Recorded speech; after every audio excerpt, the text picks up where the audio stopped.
What is up, comic family? Welcome to the Legion of Comics. It's Sunday night, so you know that means it's at week's end. The spoiler-filled look back at this week of comics and more with my good friend Chris, the comic vet, and Ryan from the Cosmic Campfire. How are you guys doing tonight? Good, man. I'm good. All good. Me too. But before we go any farther, check this out.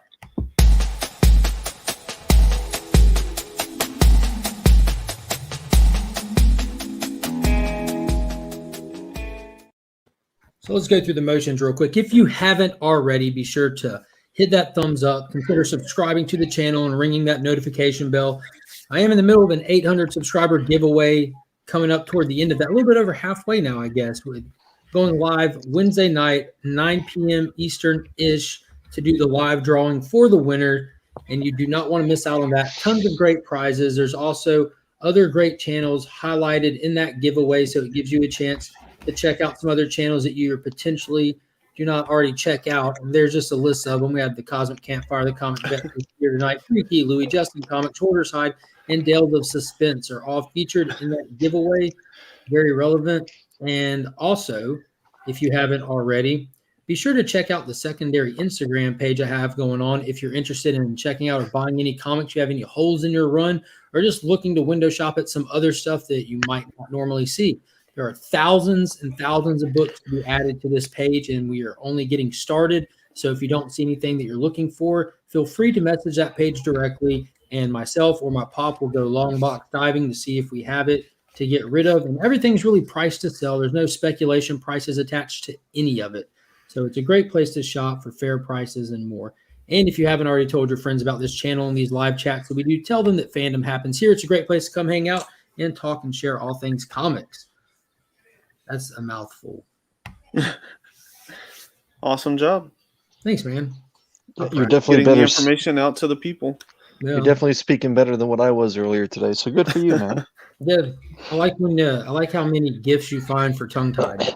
Yeah. That meme at the end, though. That meme at the end killed me.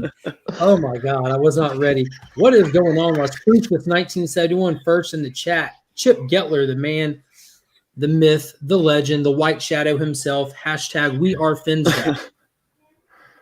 Nicest guy on YouTube. My wife just cracked up in the kitchen. So if y'all didn't know, there's definitely mentioned in the video that drops in the morning, but Chip Getler, he is such a great guy. He did donate this wonderful microphone to the channel so that everybody can hear the irrelevant stuff that I have to say more clearly.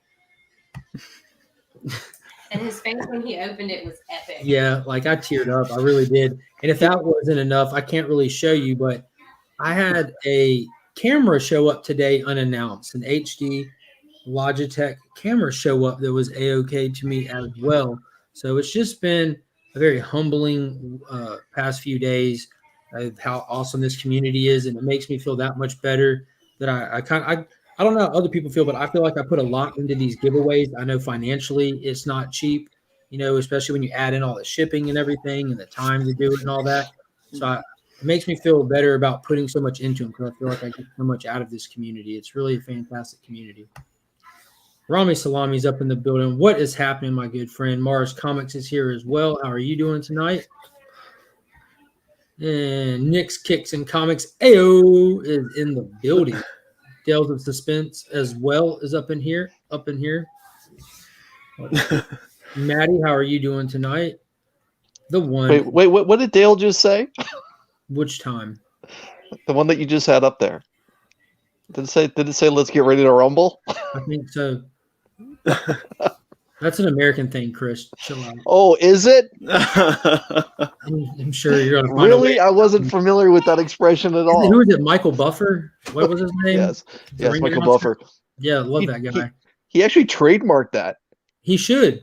He Yeah. transcended boxing to wrestling to actual video games on the N64. There was a literal video game called Ready to Rumble Boxing, and his voice is the first thing you hear after you slam that cartridge down and hit the on button too hard, sit back and start futzing with your sibling before you even get started.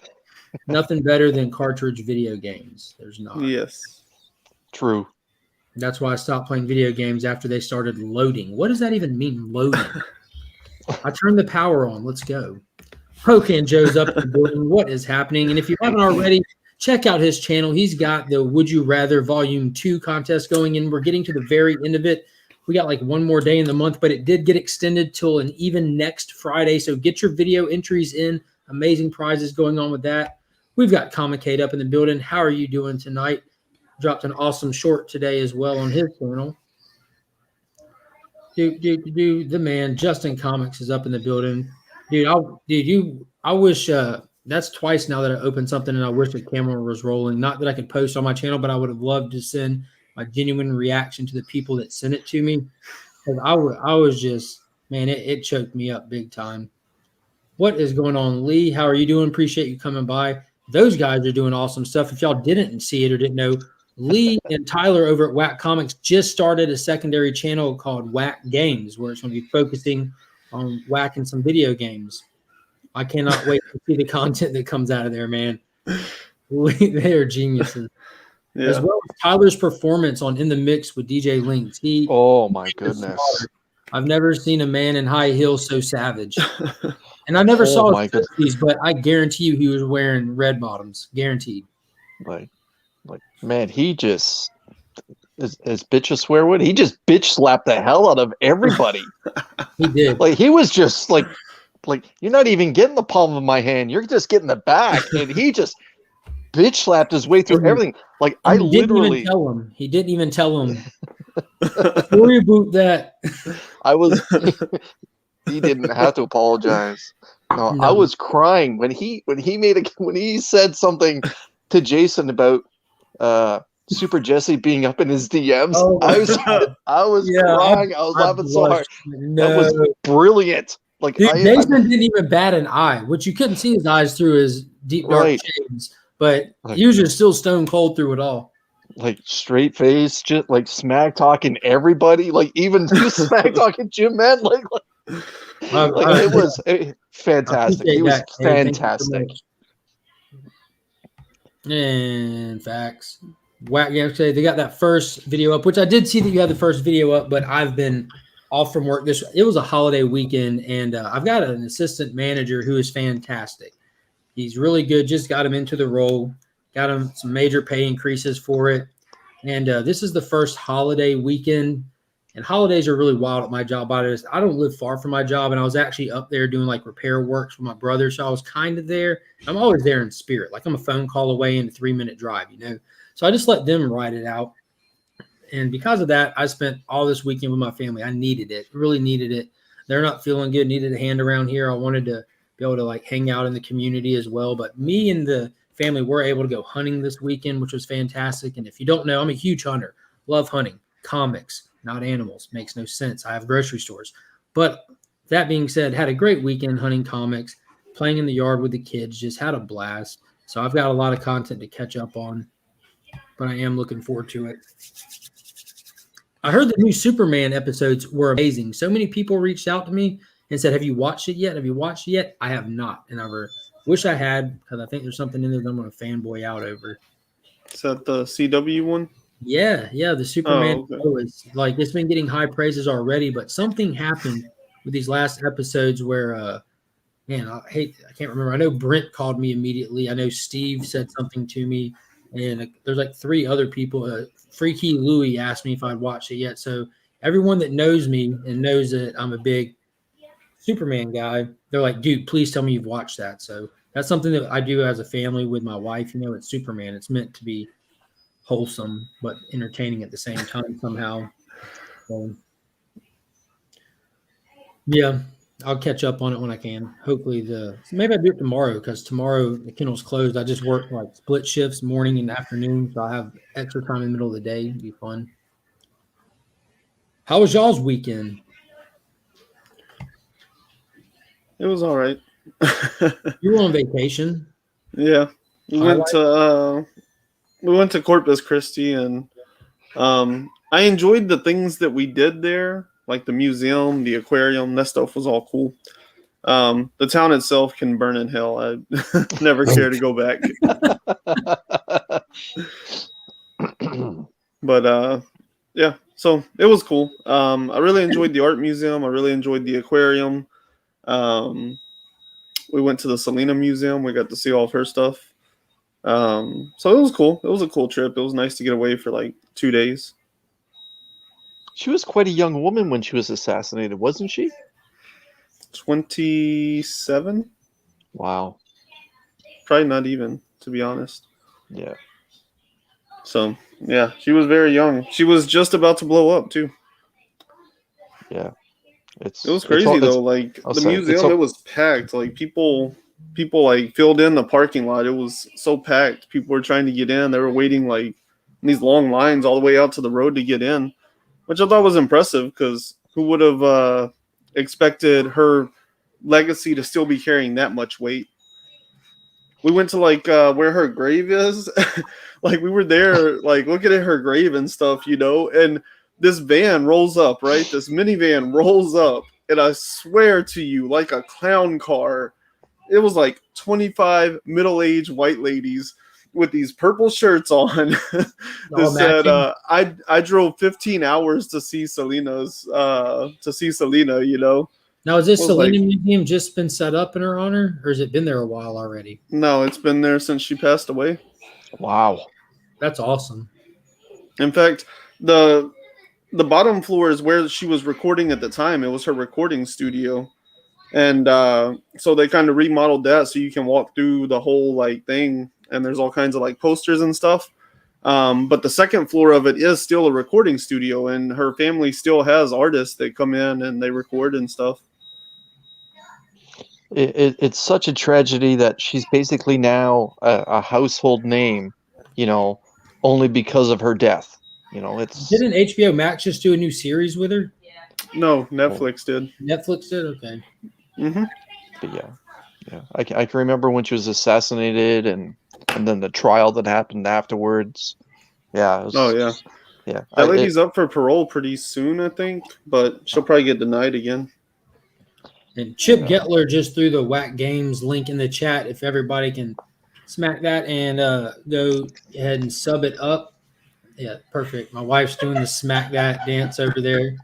We're taking it back to like 2003 right now, 2002. Was that Chingy or something? Akon without Young Jeezy. What is going on, Miss So, up in the chat? Glad you can make it. Chris, how was your weekend, man? Pretty quiet. I'll be honest. I'm sorry. That's okay. It's just, one of those weekends where you just got to shut it all down. But yeah. Am I back? You're back. Mm-hmm. Cool. In and out. You basically just time traveled. Yeah. Aren't I the coolest? Well, dude, I got to tell y'all, I had a major weekend for hunting comics. Like, I came away with like a stack like this. I got some awesome keys, some sleeper keys, and some bigger keys, as well as today, right before this, I got out the long rifle, looked down the scope, and sniped one off eBay. And I'm talking, there was other snipers in the building too, but you got to go big or go home. Can't have cold feet. So I scored one. Scored one from the home team. Hey, look who's back. Whack Games. The evil twin of Whack Comics is in the building as well. I'm glad you can make it. That's awesome. He needs like a evil fake twin mustache or the for one evil twin. That's yet to be determined, but I'm excited to find out. I'm definitely excited to find out if the videos with Omegle, is that how you say it? Omegle? Yeah. Either way, if those videos are what they are, just introducing Lee to random people in live conversation and letting us watch it, I can't imagine what's about to happen when he's live on video games with people. Like, this is going to be hilarious. Right. This is going to be awesome. God, I can't wait. Looks like Mars had some luck as well, hunting some this weekend. Fantastic. Sold twice up in the building. What it do, Pikachu? And as always, I'd like to point people out to this is an artist, and you can find his stuff on Instagram. Holy bejeebus. Hold on, Ryan. All right, I don't have my mouse tucked in today. Look at that. That is a Sold Twice original of Peacemaker. Dude knocked it out the park. I don't know what's called chibi art. I would assume so. You have to get that protection. Sure. Yeah. We're going to assume that the art style is called chibi art, and he is amazing at it. And he actually does commissions. And I've mentioned this before. You better get in there while you can, because those prices are going to do nothing but go up. Because I noticed more and more people are buying them. And you know how that goes, supply and demand. I've already got 4 original pieces myself, and got some more planned. Omega, I'm gonna try to find a frame for it this week. Dude, I need to go get some frames. I've got books. I've got those Kirby Care Package pieces. I've got that Commandy page that needs to be hanging somewhere around me. Yeah, right. I might just take it with me when I go places. I don't know. Yeah. There you go, Chip. Welcome to Whacking Effing Whack Games. That's it right there. Yeah. Well, here we go. He's open for commissions right now. He's finished everything at the moment, so get in there while you can. Because this dude stays busy. You can watch him on Instagram Live. He stays busy. Mm-hmm. So what's new? What's new? Have y'all heard any news or anything? I know that Alan Scott got casted for the role of Green Lantern for the upcoming HBO Max series, which Ryan sent me that news, and I pulled a Breakfast Club and just fist went in the air. Like, got stuck for a minute to hear that Alan Scott's coming to live action. That's my all-time favorite Green Lantern to this day, and I'm so pumped for that. I kind of thought you would be doing like a say anything outside of his house. Just it wasn't raining, so that was they left me. Wasn't this the week we got the big AT&T DC Warner Brothers news? Elaborate. Do what? Elaborate. Well, you can talk to her real quick. Oh, she's fine. She's just asking me for stuff she don't need. I'll hold your big old knife. What news? Wasn't there news that Discovery bought Warner Brothers? Wasn't that this week? I'm not sure. I guess they've bought Warner Brothers. It still has to be approved by the government, but odds are once they make it public knowledge, then it's pretty much done. Wow. I did not hear that. I did hear like rumors going around. I know that last week or something that AT&T like sectioned off parts of Warner Brothers, like because there's a lot of sub parts to Warner Brothers. It's not like just Warner Brothers is Warner Brothers. There's like the television, the film, the comics, the TV. Like everything is its own entity inside of a bigger company. And I know that a piece of it had gotten bought, and in the article I was looking at, the whole point of the article was just to speculate on what's going to happen with the gaming part of it, because it was like a games related article. It wasn't giving any information on what was purchased, just something was, and be on the lookout for what's going to happen with the games, because they have a lot of games in the pipe right now that are already made and just waiting to release. Yeah, actually, this was kind of a big week because Amazon bought MGM also. Holy and crap. Discovery got Warner Media. That's a big subset. Yeah. That means that Amazon owns 007 now. Gross. James Bond could be delivering your packages. I don't know. I mean, tuxedos now. Rolling up in an Aston Martin, throwing it right on your porch. Hopefully, you don't get porch pirated. But yeah.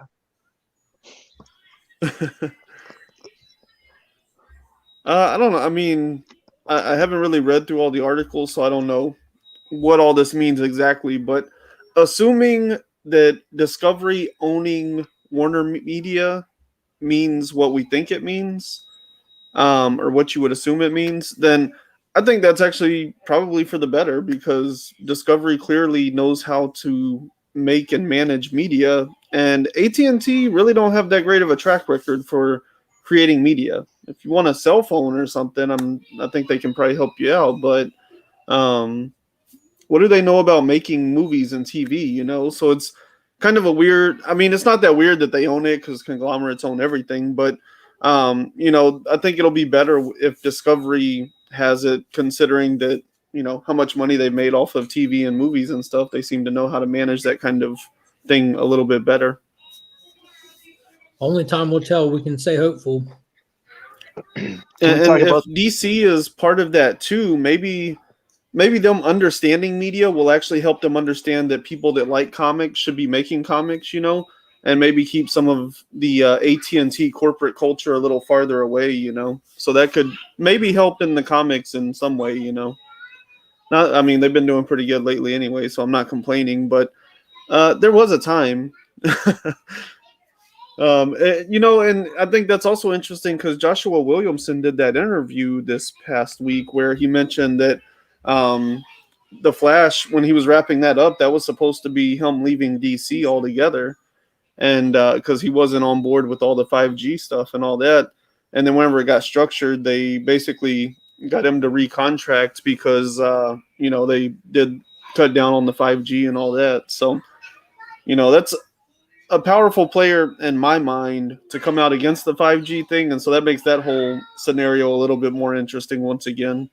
But not that we need to dig up the dead bodies, but you know, it's just interesting because Williamson, he's always kind of seemed like a DC guy, but it did feel like he was running out of projects as the Flash was getting closer to the end, you know, and then all of a sudden he was on all this stuff when Infinite Frontier launched again. So I can definitely see that he was trying to kind of separate himself at least, and they brought him back in somehow, probably giving him a stronger position as like an architect and all the Infinite Frontier stuff. Mm-hmm. Well, I just looked at a list of what falls under Warner Media, and it's everything, including the 30% ownership of Rotten Tomatoes that they have. Oh, nice. Oh, wow. Like I just mentioned that one out of the long list just because of the significance of Rotten Tomatoes and the conversations that go along with it. I mean, 30% is only 30%, but that's a big percent for any one owner of something like that. Right. Yeah. So is it a big comic book week for you guys as well? Well, can we talk about the news about the franchise? Yeah. There's news about the franchise? Yeah. I don't know if you guys saw. Woo, go Bills. Yes. Oh, not that franchise? No, that's.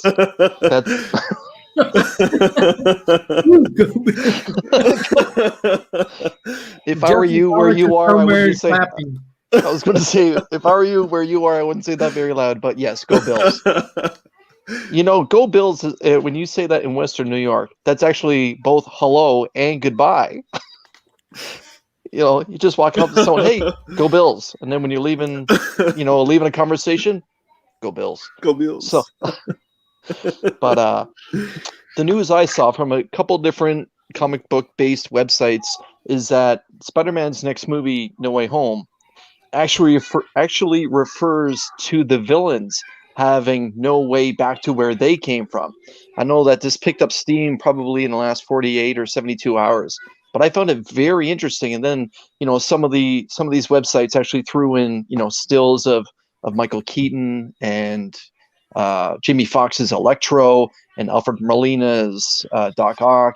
Now I know a lot of us enjoyed a lot of those villains. Some of us didn't enjoy, you know, some of those other villains.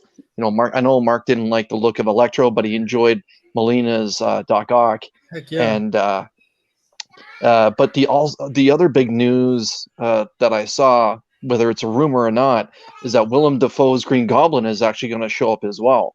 Now that I found interesting because they killed his character off, you know, in the very first Tobey Maguire Spider-Man.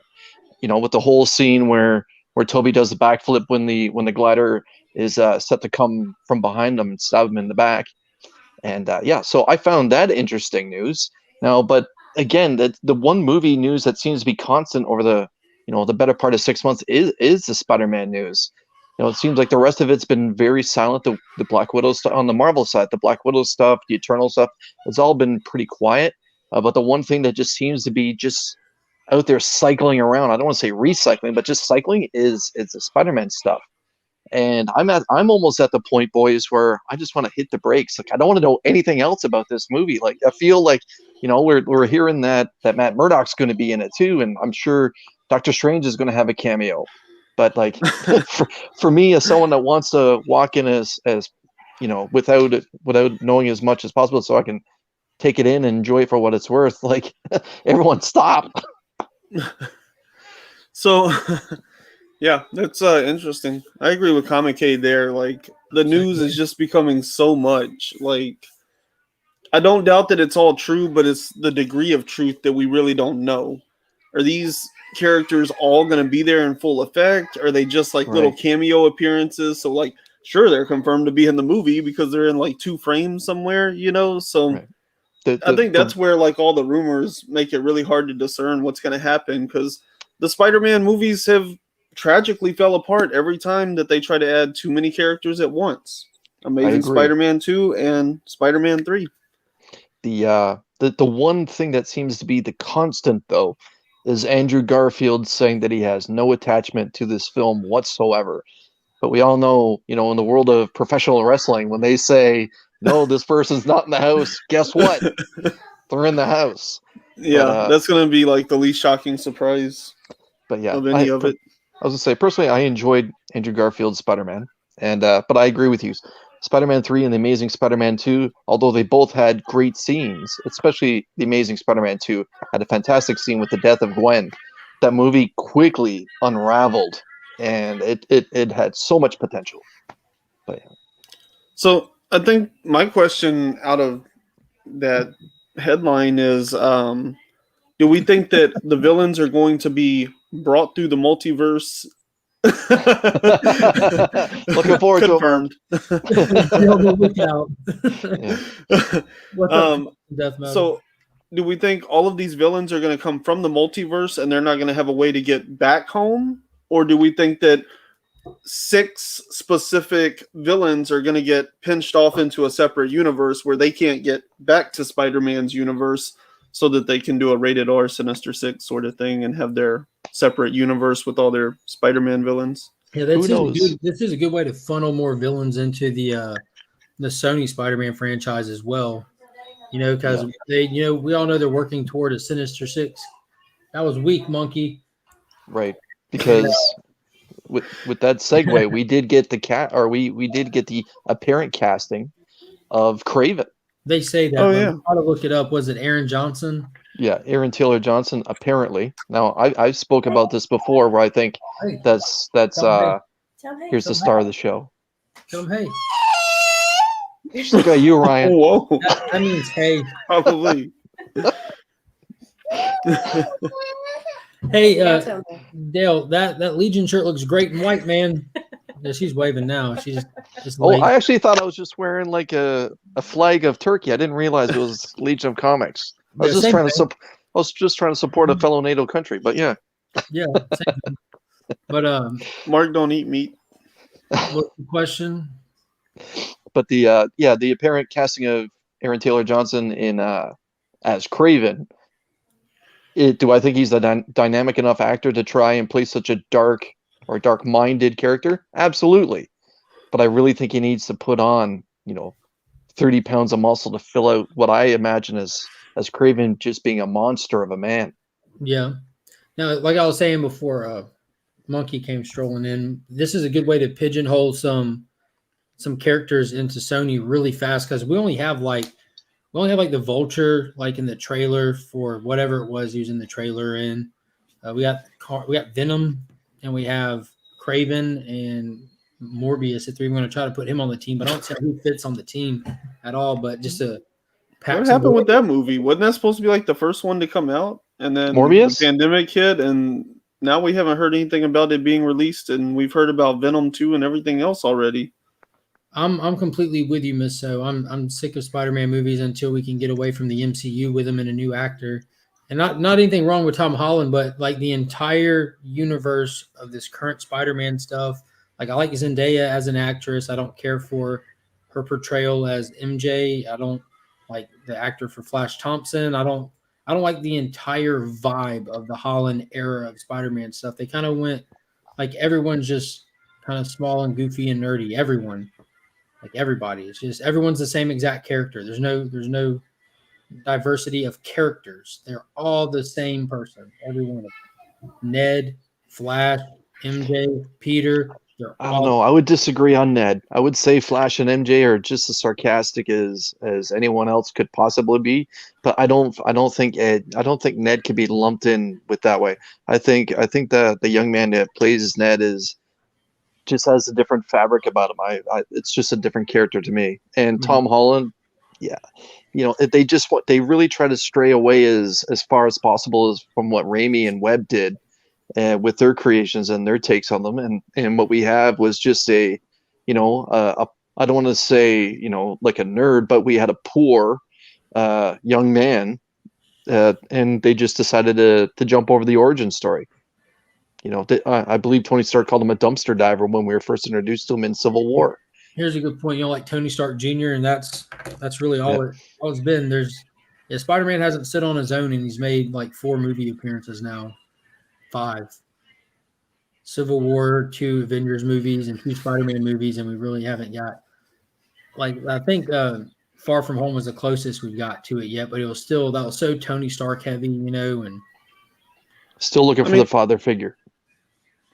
I know we don't know all the inner workings of these deals and what all's going into this, but I don't know. To me, the whole Spider-Man thing and the Spider-Verse or MCU and all that, it just felt really rushed. Everybody wanted Spider-Man, of course, but then it almost seemed like they signed the deal and then turned around and brainstormed how to drop him in real quick, and then just have kind of been trying to keep pace with it as it goes. It's never felt like this Spider-Man was fully developed before he was introduced into everything. And I think it was kind of a mistake in the long run. I think it worked at the time, that moment alone sold tickets for Civil War, but I think in the long run, it's actually going to hurt this character because he just feels a little undercooked. I'm fairly certain that with the way that deal was ironing out, almost post-production of Civil War, they were pretty much done with it, that they had shot that footage and had it ready if the deal worked, and also had the movie worked out if it didn't work. They were ready to go either direction with that. I'm fairly certain. Mm-hmm. So it was literally that rush. Yeah, I mean, I guess more of my point is we don't know how long Kevin Feige, we know that Kevin Feige has plans, where I guess ideas for characters that they don't have the rights for. So we don't know how long he had a team already planning, okay, if Spider-Man, if we can get this deal, this is how we're going to handle it. We don't know how well that part was planned out before they even inked the deal, So that's the part where it gets kind of confusing. I definitely think no matter how you look at it, he was thrown in way too fast. But there is a lot of questions about how long were they planning behind the scenes in case they did get him, and how well thought out was all that, and how do these little deals and stipulations and contracts affect what they were thinking? Yeah, that's a good point there, Kate. And they kind of he had to find his off ramp, to get into the MCU, Spider-Man traveling on his own. Then he had to jump onto the highway and picking and it was at Civil War, when in the comics, that's when Spider-Man was under Tony Stark's wing, when he gave him the Spider-Man costume, what was it, Spider-Man 646, Iron Spider, something like that. Yeah, I always called it the Spider-Man. But so it was a good moment to enter him in. But I agree also with you, Kay, that they lean too heavy into the legacy stuff. And I'm one of those people the more that you talk about someone's death, the more that you bring it up, the more sequels you do of stuff, you're just watering it down and cheapening it. We're not even missing Tony because we're looking at zombie Tonys and hallucinations and posters of him on the wall, and we're talking about him every minute. You highlighted a comment there from the Bearded Comic Bro that Peter Parker doesn't need to worship doesn't need to bow at the altar of Tony Stark. That's right. As a lifelong reader of the Amazing Spider-Man, Spectacular Spider-Man, and Web of Spider-Man, other than Civil War, I can't remember that many interactions with Peter and Tony.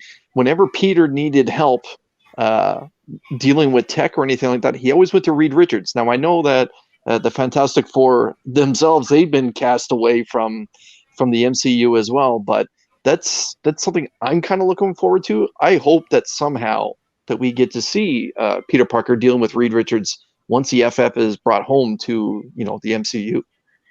But yeah, we can talk about this all night, but let's get into some books. You have your Justice for Pocan. What's that? I'm not gonna. Well, I'll highlight. Yeah. Yeah, he says, really, the Spider-Man. There's enough typos you can get away with it. Our kids stick yourself all around town. If I do that, ... I'm a perv. Justice for Pocan. Hashtag save Pocan. Yeah. Do y'all have your hauls with you by any chance? Yeah. Yeah. Now, do you want like the complete haul, or do you want like what I read so far? Because I picked up a lot of books. Let's see your haul. Yeah. All right. Show us what you got. Give it all you got, man. Yeah, just flip through them bad boys. Go big or go home. They're everywhere. That's what Spider-Man said. My wallet is still like in a break with me right now. So, but this is what I picked up this past Wednesday. Looks about right. Looks about right. Issue 18 of Batman Superman. This fire cover by Lee Bermeo, Detective Comics 1036. Nice. I'm with Miss So. I am waiting for Todd's new Spawn to get released. Mark recommended this, so I went ahead and picked up 0 Point. Now, did you read that one yet? Nope, not yet. Okay, I'm excited for it. I kind of assumed you did now that you showed it because you haven't messaged us saying, "Oh my god." Oh my god. Issue 0 of Milestone returns. I think it's very, very cool that they've decided to bring this back. Black Widow, issue 7.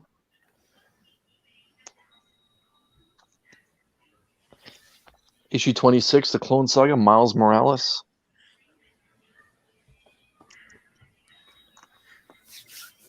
Issue 1 of Riptle. Did they intentionally leave the E off the end of his name? I haven't gone through it yet, but I will let you know. Okay. Does it get enough to justify leaving the E off of it is my question. He had to earn the 6 letters he got there. Maybe he didn't earn the 7th. When he grows into his job as a hero. Or maybe Pat Right. Sajak, or maybe just didn't have enough money and spent all his money with Pat Sajak. Yeah. This is issue 9 of DOT. His origin was working as a cosplayer at Jurassic Park and things went down. I can get that book open if you guys really want to go through it. Yeah. 318 of Spawn. That cover is wicked. Yeah. Yeah. Just gore, guts and gore, bodies of it. They're like, so Berserker came out. Let's see what we can do. Yeah, Todd's not afraid. Let's be honest. Todd McFarlane is not afraid to up any level.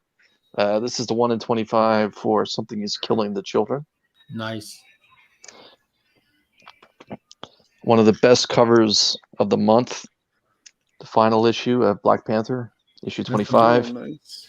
Did that one only come as a virgin, or did it come with a trade dress option? It does have their logo down here, the Marvel logo. This is the only cover that my LCS had. So if there's something special about this other than just being what I think is a normal cover, I don't know. Maybe someone in the chat knows. I know that Patrick Gleason did have some of his own on his own website, but I think those were just the autograph ones. That one's like outside of the Webhead series and starting an upcoming series that he's going to be doing a few more of. Yep. But the interesting thing is, this is issue 25. Like I said, the final one. Less than 2 months, we'll have a new Black Panther series. This is the 1 in 10. My favorite read of the week. Nice.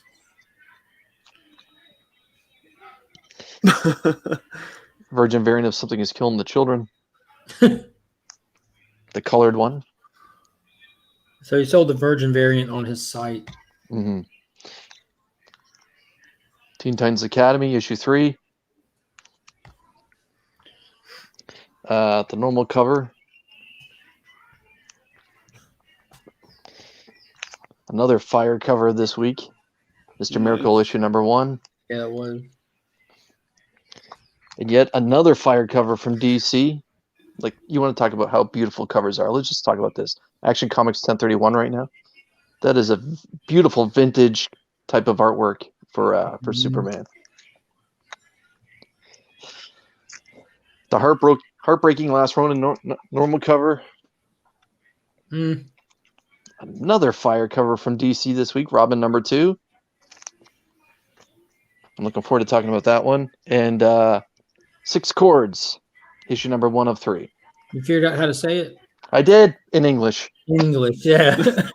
I thought you were speaking Canadian. Yes. I'm speaking Canadian to you right now. Yeah, exactly. Ryan, do you have your books with you? That was an impressive haul. Thank you. I mean, I haven't picked up everything, but it's been a busy post-new comic book day, couple of days. So, Easton, very good. Yeah, it's his little boy.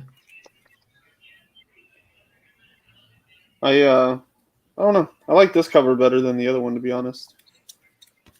I see what people like in the B cover, but I don't know. It didn't quite catch me.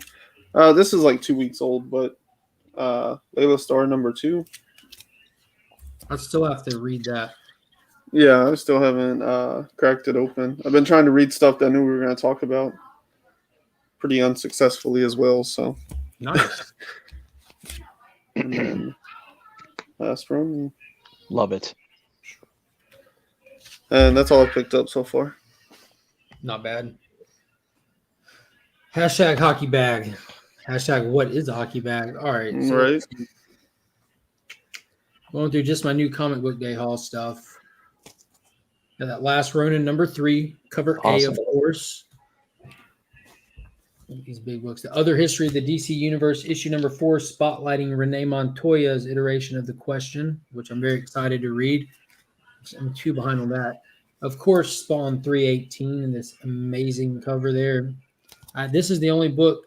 No, I've got 3 books I haven't been able to get to. The Other History, Spawn, and Detective Comics, which luckily Chris got to it, so I do want to hear about it. I don't care about spoilers in it. Beta Ray Bill, number 3. We got the Stargirl one-shot. This was surprisingly really good. Like, I wasn't expecting too much out of it, and this delivered big time. Disclaimer. Oh, yeah, I'm sorry. Sorry, everybody. Good catch, Ryan. We have how do you say it correctly? Maestro. There you go. We have Maestro Warren Pax number 5. And then we have Maestro Warren Pax number 5, the variant cover, because they're different. They're different. They're different. The same, but different. Yeah, but different. We Have, like a hockey bag and a duffel bag. Yeah. We have Robin number 2, Something is Killing the Children number 16. This is I want to call this a David Copperfield issue because they're trying to pull an illusion on the readers. And then, dude, probably hitting my read of the week for this week was Strange Adventures number 10, coming out the gate swinging. Mega issue for the series. This was the issue I've been saying, like, we're about to be getting to, like, getting close to the end where they drop the hammer. You know, they build such an amazing story, steeped in suspense, wrapped in a mystery, and then just slam a hammer right down on you, and we got it. It was such a cool ending to it. That Batman Superman number 18, another absolutely fun read, consistent, amazing comic book goodness right there. And then Action Comics 1031, also up there toward the top of my reads of the week. It's hard to place that one directly in it. Teen Titans number 3 continues to be great. There are some really good moments in there. And then also easily in my top 3 read of the weeks was The Department of Truth number something. Number 9. It's 9, isn't it?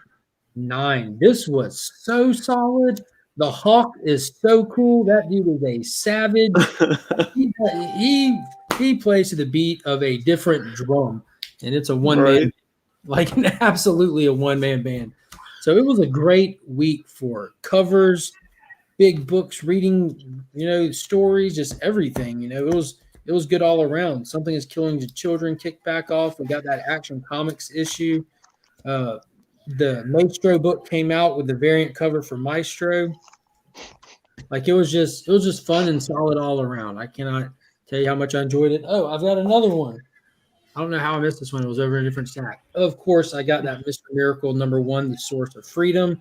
That beautiful, beautiful A cover. If there's a different artist that did the B cover, I might have grabbed it also because it's almost like an inverted homage to the original Mr. Miracle #1 up here, where he strapped up going up. Shiloh's like tied up and going down on the B cover. So it was pretty cool. But yeah, just good books all around. A lot of stuff I was excited to read. I was able to knock out a lot of that big stack. I was happy with almost all of it. We're going to be nitpicking some of them here in a little bit.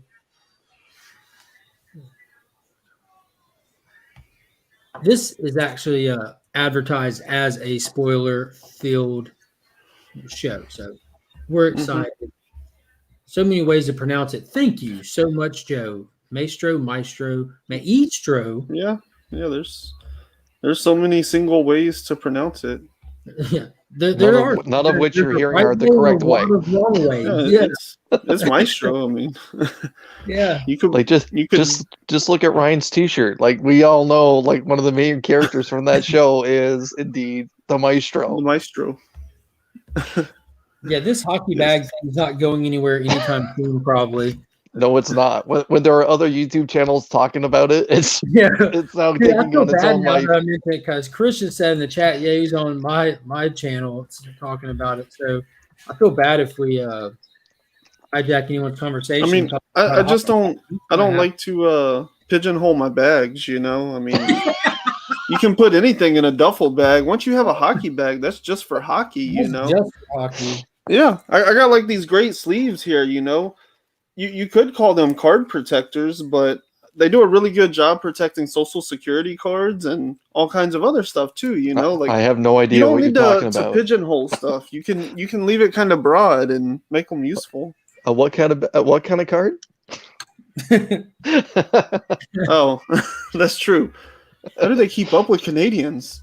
They just let them free range, right? It's true. It's true. We're just make sure the fence don't break. You know, yeah, we're just walking around aimlessly. And BRB #3 was great. Good God, what is that? What is BRB #3? Beta Ray Bill. Oh, I thought yes, sir. Bicycle. Oh, that's just where my brain went. This was the first issue was like your hot pick. I don't know. And I just read this too, just shortly ago. So appreciate the segue, Dale. So we're going to start with BRB #3, Beta Ray Bill #3 by Daniel Warren Johnson. This was a good one. Ryan, did you get a chance yet? No, I still haven't read it. Chris? Negative. So we made it into the underworld. And, you know, as they went in there, we got the teaser in the last issue that his ship's AI became sentient with a body. And not just that, she can manipulate the ship as well, like almost like Transformer style, but to no major degree like that. You know, she's just able to control her ship and kind of change it up a little bit here and there. So basically, all that happened in this issue was some conversation about Bill coming to terms with this ship that he's been a voice in the ether being real with him. She presents him with a weapon, an axe that she fastened for him, as well as played around a ping pong with him while they talked, just kind of break the ice, which was a very Daniel Warren Johnson thing to do. And they basically just fought off the hordes of the kind of the cult followers of Solter, however you say his name down there. So it was just an action-packed kind of filler issue, them trying to get to the center of this hell. So it was definitely a filler issue. It's the middle issue in the run. And that's all it was, just an action-packed extravaganza. No major plot progression, none of that stuff, just moving the needle forward and some killer action along the way. So it was fun. Yeah, but I'm kind of ready for that.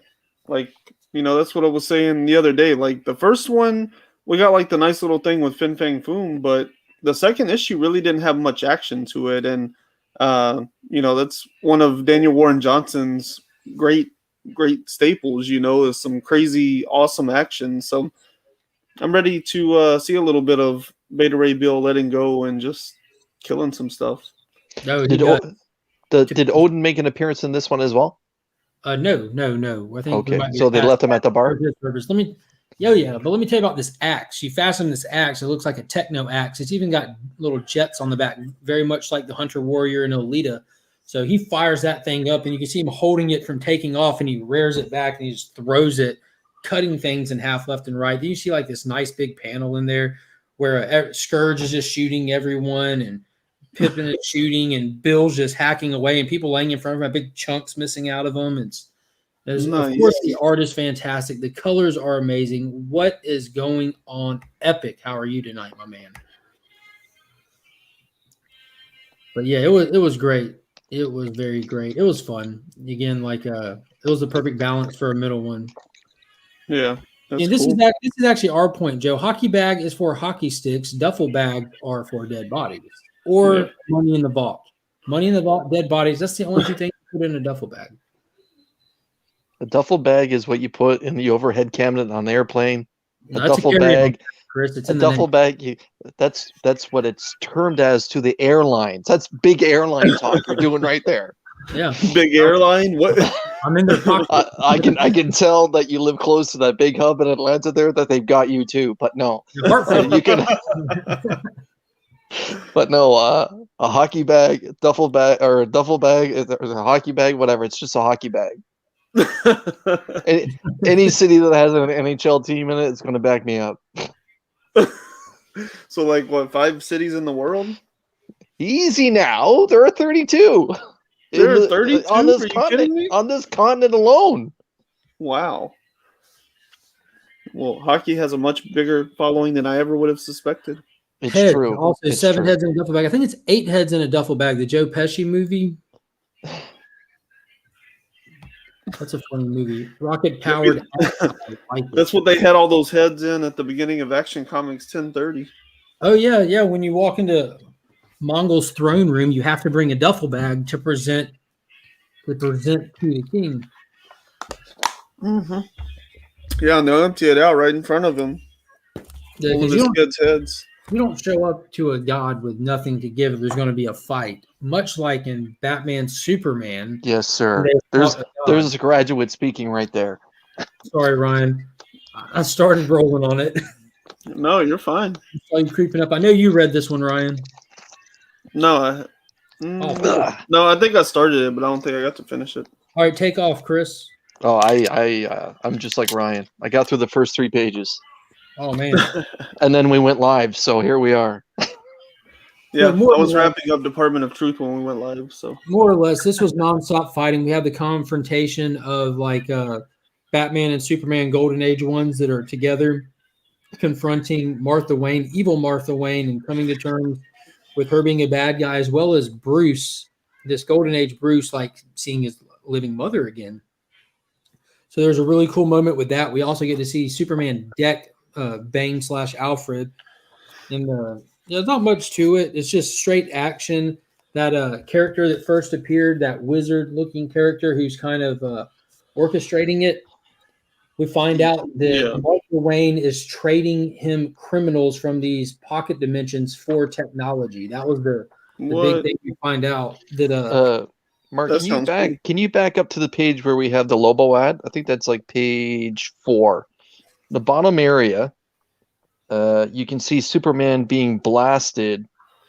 And I just want to see if you can throw that image up there, and if we can have Ryan give us some sound effects there, please. Oh, perfect. Get us, Ryan. Give it to us, brother. What does Superman laser sound like? No, it's what's coming at Superman. Pew pew pew. There we go. There it is. That was actually very pew pew pew pew. This is Ryan. Watch Ryan's video from today that he dropped, because he animates Exo Man of War doing work. Yeah. See what I did there for you, man? See what I did? Yeah. All right. It's beautiful. So we also find out who that man is that's behind the mask, that's been running these deals. Batman pulls this awesome stunt where they're all into the middle of this fight. Martha Wayne gets mad about her son Bruce that's alive, that's a sniffling weasel and a wimp, and she pretty much turns him into like Bizarro Grundy, and it's really cool. And Blam. Batman pulls a little okey doke on the man in the iron mask and straps him up to a cord, and he just gets yoked out of the building without even seeing it coming. It's awesome. He's all like, "What are you doing?" And then he's just out the door. Out the door. That's awesome.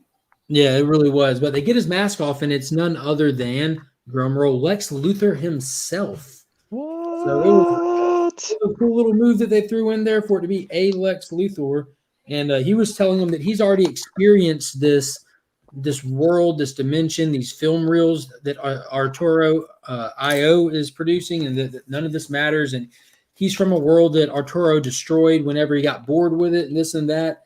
And he pulls the escape on him, tells Superman and Batman that you'll see, and they follow him out off the film strip, basically in between what they perceive as their worlds, as their universes.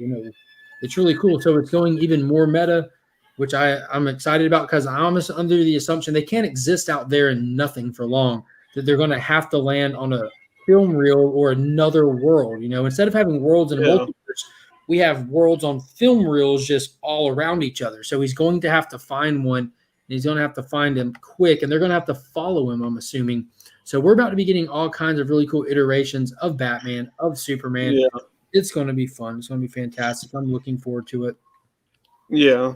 I've really been enjoying this series, but kind of like Steve says there, like everybody that I talk to about it, I'm like, man, I'm really enjoying it. It's good. And they're like, I think it's really confusing.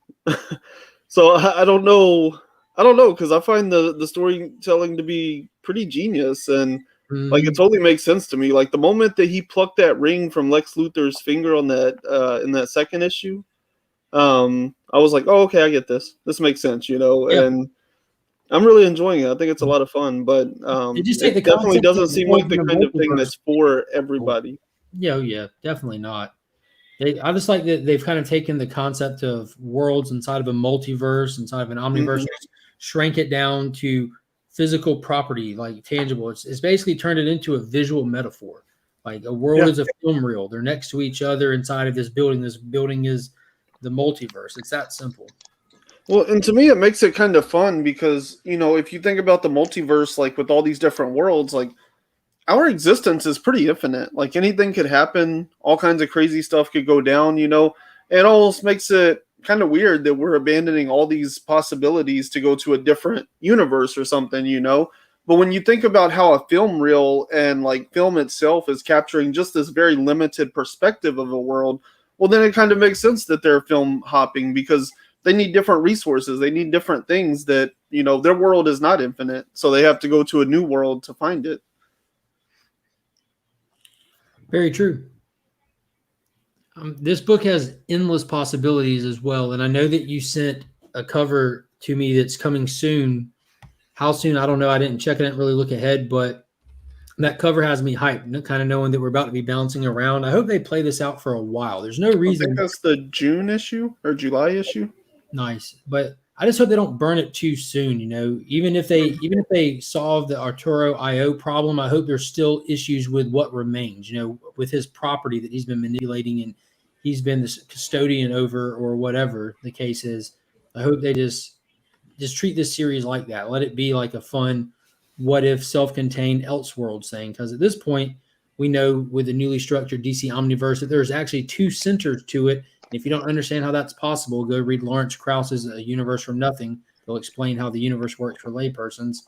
But Earth 1 as well as the Elseworld, or the Earth they're calling Elseworld, there's two Earths. So we still haven't done anything in DC Comics since Infinite Frontier with that information yet. So that'd be cool if they play into it a little bit and these characters find a new home. Like if their home is destroyed, as we know these film strips aren't permanent, like they're going to need a home, they're going to need to die. Maybe this is going to be a road to talking about that Elseworld that is out there that we haven't addressed yet.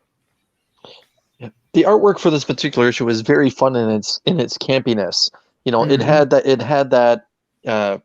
that 60s Batman feel to it, where every time someone was pulling a weapon or pulling a punch, you had the over-exasperated. Is that the right word I'm looking for? Anyways, it's just, the big, the boof, the overuse of larger than life words for every action that was happening, whether it was, you know, Batman, Superman, Robin, or even Martha Kent. But yeah, like Superman tagging this character here, like I'll leave the special effects to the Texas department up there on the top right corner.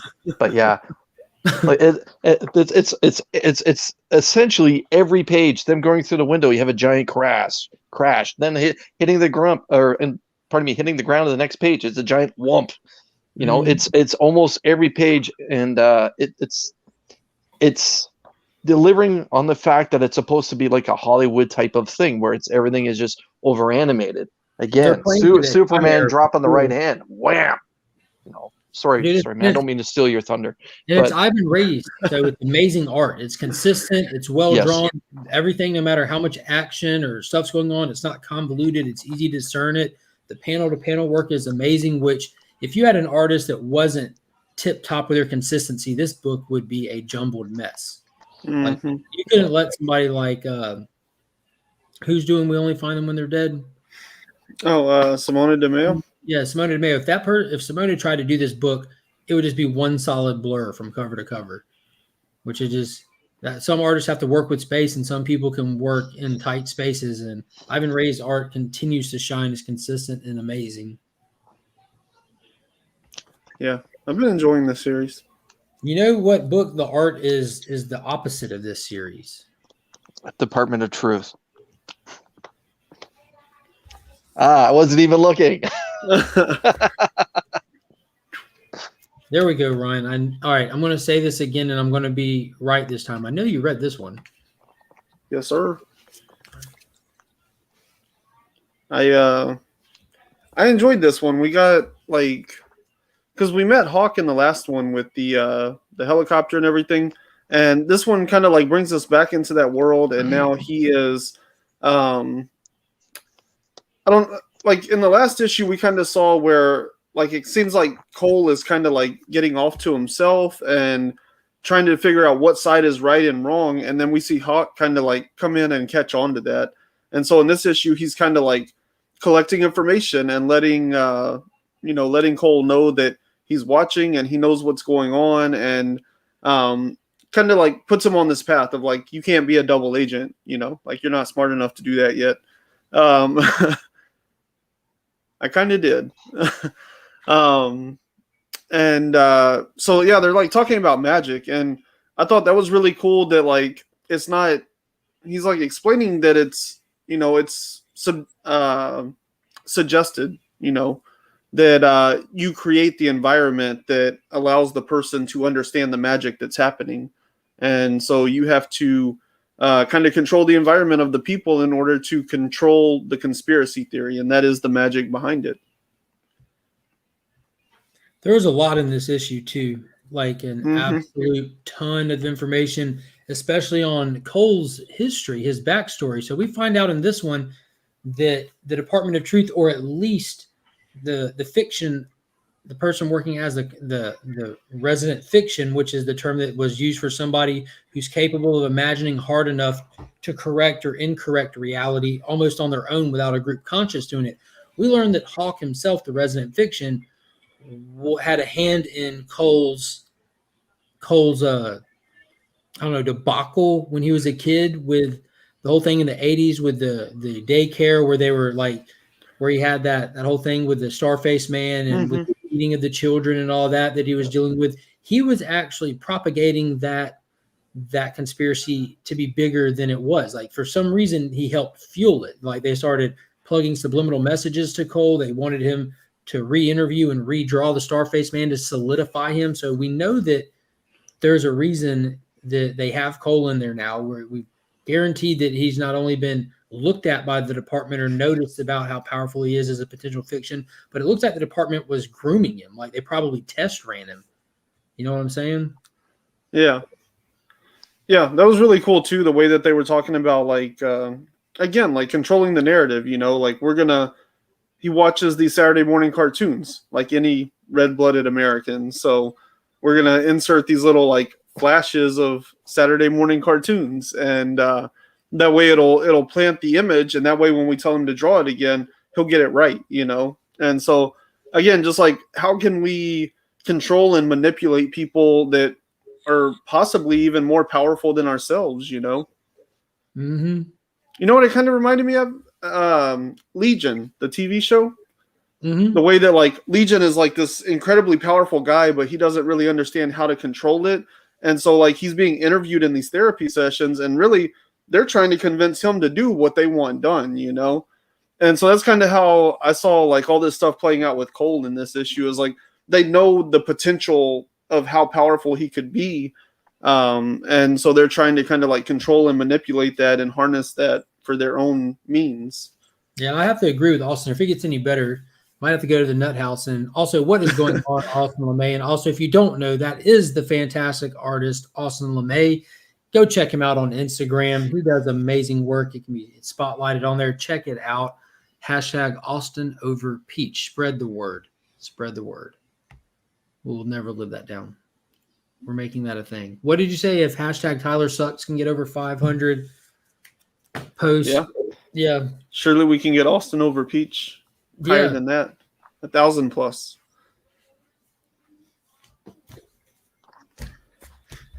But yeah, there was a lot of information in Department of Truth this month.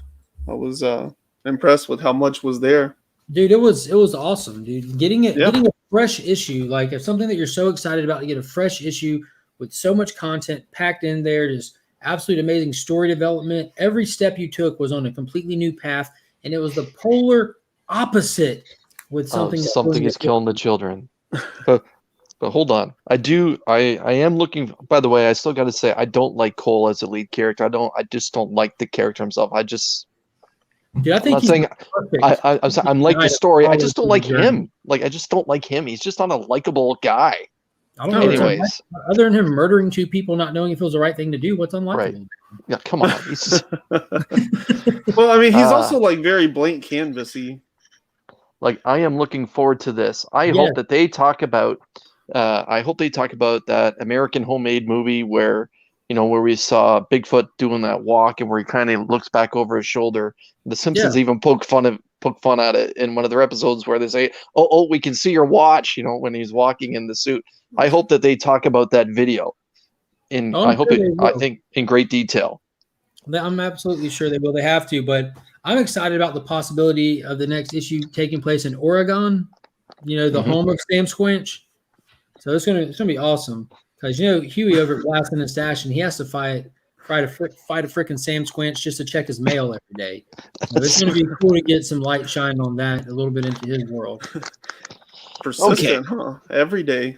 Normally, I would take you head on. Real quick. They were not cold. They were they were not Comic K. They were just unfortunate witnesses of the events. It was an issue that was just showing the dark side of the Department of Truth. You're not just correcting bad. It was like the Men in Black neuralizer situation, but they need the gun instead. That is a gun. If you'll just look into the red light and they put a scope on your forehead. Right. Yeah. What I was going to say is normally I would take you head on. Oh, we lost him. Anyway, so what Mark was saying, am I getting challenged here? No, I was normally I would defend this to the teeth, but I know exactly where Mark was going. Mark was going to say that this is essentially just a rehashing of an earlier issue that we had with Erica as a little girl, and to be honest, he's completely right. They did play into the whole being bullied and like who's bullying me and am I being a bully kind of aspect into this. And as most of us, growing up being those that enjoyed comic books, you may have been picked on, you may have been bullied for it. I know that I was. Anyways, for what it was an entertaining story. I'm glad that Something Is Killing the Children is back. I felt the hiatus was almost too long. I can hear Mark just like screaming in my ear right now as the page I opened to is the one where Erica as a little girl is methed out of her mind. But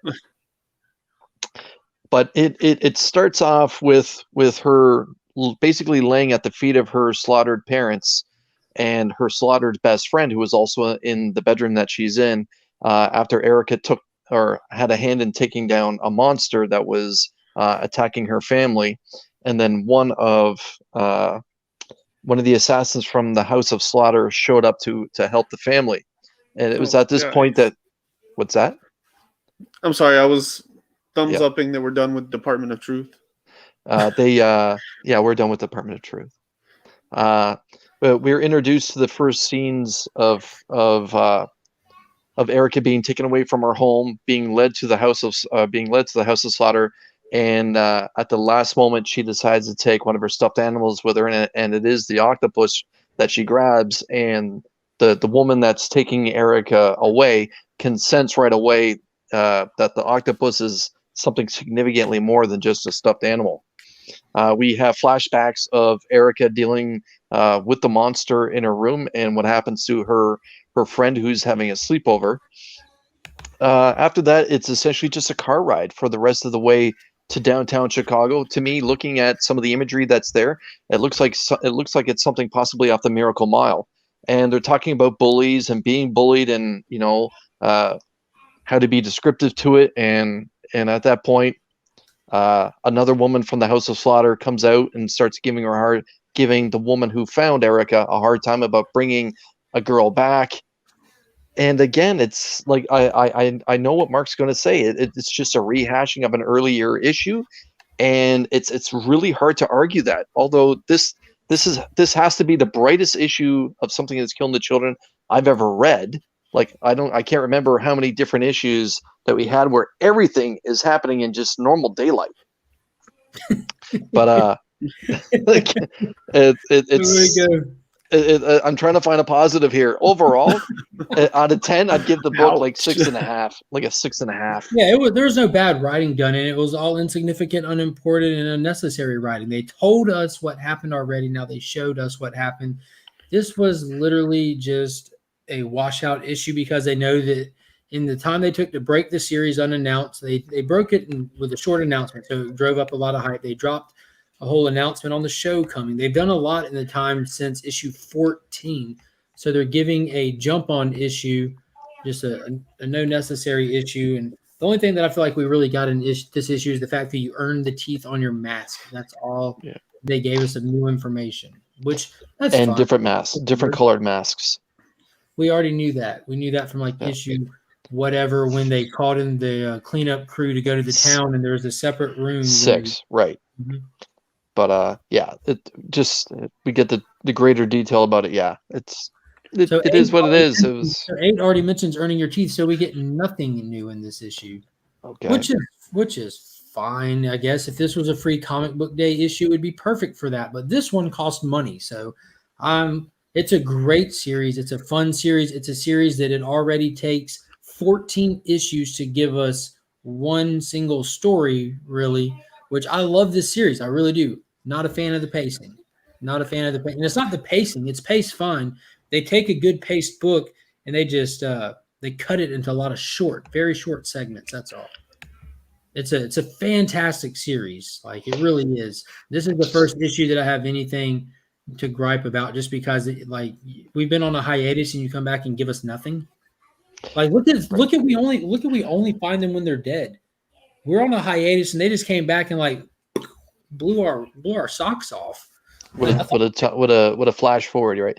Now I've mentioned before that I thought God heist this story. You know what I'm saying? Like, what? Yeah. What? Yeah. I've often said that I thought issue 17 was going to be the banger of the new arc. Once it gets going, we're going to get into the political side of the House of Slaughter and deal with the elders from thereafter and see how she's going to be trained and how much she's going to be ostracized as being the new kid on the block. And I kind of felt that they've set that up a little bit in this particular issue by talking about bullies as much as what they do throughout the storyline.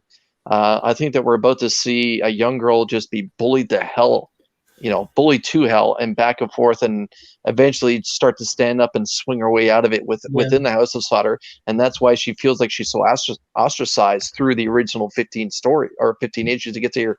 But again, at least Tynan now knows that this is going to be ongoing as opposed to just one issue, then 5, then 6, and then, where are we going to go with this? It's, Ross Ritchie's finally said to him, this is going to go forever, man. Do what you want, but give us an origin story so that Hollywood can be ready for it when are they when gonna it's do time. that? Don't know. So when are they All we gonna know do is that it's been picked up. I mean, the origin story. We're getting it right now. Here we go. No, yeah, it was fun. I am excited about seeing the inner workings of the House of Slaughter. I'm excited to see the dynamics of the elders, how it's set up, and all that. So this was necessary. It really was, because they only did it like you just mentioned. Like before, it was determined to be an ongoing. They explained the origin to us, so we know, but they haven't played it out for us. So it was necessary to play it out with knowing what's coming in the future as well. So it was necessary, but unfortunate that it's necessary. Like you're playing to a bigger picture here than just me reading a story. Yeah, I really enjoyed like Erica's voice has never been clearer than it is in this issue. Like it feels like Tynan really has like wrapped his head around her and who she is, and like really seems to have a solid definition of her at this point. And her voice was like really clear in this. I like the stuff that we saw with her sister because it gives her a little more connection. Like in the whole first 15 issues, she's basically an orphan that has no family, nothing to worry about, nothing to care about, like no attachments. And I thought the scenes with her sister's dead body here and stuff really evoked certain emotions out of Erica that tells us that there was once something that she did care about greatly, and that her family was important to her. And, what we're seeing is the husk of a person, but that's not who she is. And so I think that really helped kind of define who she is as a character. Again, like the solid voice there, and kind of established her relationship going into the house as a new person versus where we knew her as like the rebel that was already like kind of rubbing against the grain, and now we kind of see like from her, it established her perspective as somebody new walking into the house. So it kind of feels like a soft reboot in a lot of ways. It's kind of like breaking from the old and reestablishing the series as something else at this point. And I can see the clear comparisons between the girl that brought her in, like how I don't know any of these people's names or remember them, but you have the girl that brought her in being talked down to by the other girl, like, oh, the dragon's not going to like this, and she's like, who cares? Like it's like the rules and the punishments that apply to everyone else do not apply to this girl that brought her in. She's clearly in favor with the dragon, just like Erica becomes in favor with him later. So it's cool seeing that comparison. She's obviously going to be right under that woman's wing the whole time. But Joe made a fantastic point. They could have played this, and like we already saw Tynion do it in 2 issues of the DOT. We could have just done an issue of the formation of the House of Slaughter, like have the issue on that, and like just do a quick recap of it, however old it is or whatever. Just not even breaking down the dynamics, but a formation of the House of Slaughter to the point of Erica walking through the front door, and we would have been right at the same place. But maybe they plan on dragging that out longer. They're like, oh, this is hot, so we're going to make 15 different mini-series and spin-offs and blah, blah, blah. Who knows? Maybe they're just not ready to move away from Erica as a central character just yet. Maybe issue 27, 28, 29, somewhere along there, we'll get the origin story of how it all started, like, moving back away in the time of monsters. Moving away from your central character is really risky, but I have 100% faith in moving away from our central character in Superman Action Comics and front running the hell out of Jonathan Kent, because dude is awesome. Yeah. Do you really think that they're going to give Action Comics to Jonathan? No, they're giving Superman to Jonathan. Tom Taylor takes Superman. Right. I was going to say, because Philip Kennedy Johnson's keeping Action with Clark, and that's been the plan for a long time. Yeah. Fantastic issue again. They should just call it Nonstop Superman. You know what I'm saying? Because it's just been it's been fantastic. There's been a few books this week where we could call it Nonstop. Yeah. But before we begin, I will humbly offer up that I didn't realize that Clark could speak the ancient Kryptonian language. I didn't know that existed. If it was mentioned before, I overread it, or I just plain missed it. But to see the fact that the first page right off the bat, that Superman is speaking in ancient Kryptonian. I thought that was just fantastic. Yeah, he's attempting to hit the language they're on. They're on some whole other stuff. But Clark's been a student of Kryptonian language for a long time, with the fortress and everything. He's on the up and up. He's one of the world's smartest dudes. He really is. Yeah, let's just give props to the new heavyweight champion of the world is here in the house. Congratulations, Tyler. We spoke about you earlier, my man. Glad you're in the house. Mm-hmm. The meanest man in high heels right there. Oh, my goodness. My goodness. My goodness. For sure. My goodness. I shed many tears over the DMs of Super Jesse to Tyler. Yeah. Congratulations, my man. Low glass Tootsie brought that heat. All right, Austin, I appreciate you stopping in. Hope you enjoy your dinner. And as always, #AustinOverPeach. Spread the word, everybody. Go check out his art on Instagram. It's OZ10 @OZ10 on Instagram. Yeah, Nonstop Spider-Man confused everybody. Most importantly, it confused the artist of that book, the actual artist. It's a horrible book. Dropped it. It was a good in theory, but it did not translate well. We kind of mentioned that earlier. You can't have just any artist do anything. Artists have like stronger areas and weaker areas, and that artist cannot draw busy. It just gets convoluted. He doesn't do good panel work. He tries to be too ambitious with it. He's no Howard Chaykin. Throwback from the 80s. Y'all like that? It's just very nice. Very nice. It's just not a good book. Yeah. What is a good book is Action Comics. And like you said, Superman comes out the gate, just throwing that knowledge out there, speaking ancient Kryptonian. And we did find out real quick that his ancient Kryptonian is not even ancient enough for these refugees, these slaves on the run, clearly from War World. I have the hardest time saying that, by the way. War World. It's so difficult. War World. But the art in this is fantastic. This is another moment like Ivan Reyes, who was on Superman. He was on Superman before Infinite Frontier, and I was sad to see him go. But he's still drawing Superman, so that's cool. But Daniel Sampier is killing it on these two issues so far. Like, absolutely crushing it. I love these opening panels. It's just so cool. Yeah. The POVs are amazing. There's one spot, I think, where am I? Just page 4 and 5, where Jonathan says that he can't hold the ship that's falling towards the ocean. He can't hold it together. And then the next panel over is Clark looking down. Ooh. And I kind of thought for a second, is this him thinking, does he have it? Or is he thinking, I got to help him? No, what he's doing in that panel is he's looking at where he needs to go. Because look at the panel. All right, John's holding it up. Then he looks down, and he's x-raying that ship. He's looking through that ship, and then he just takes off like a missile and goes through the ship and pulls out everybody who's in the ship. Like, what amazing panel work.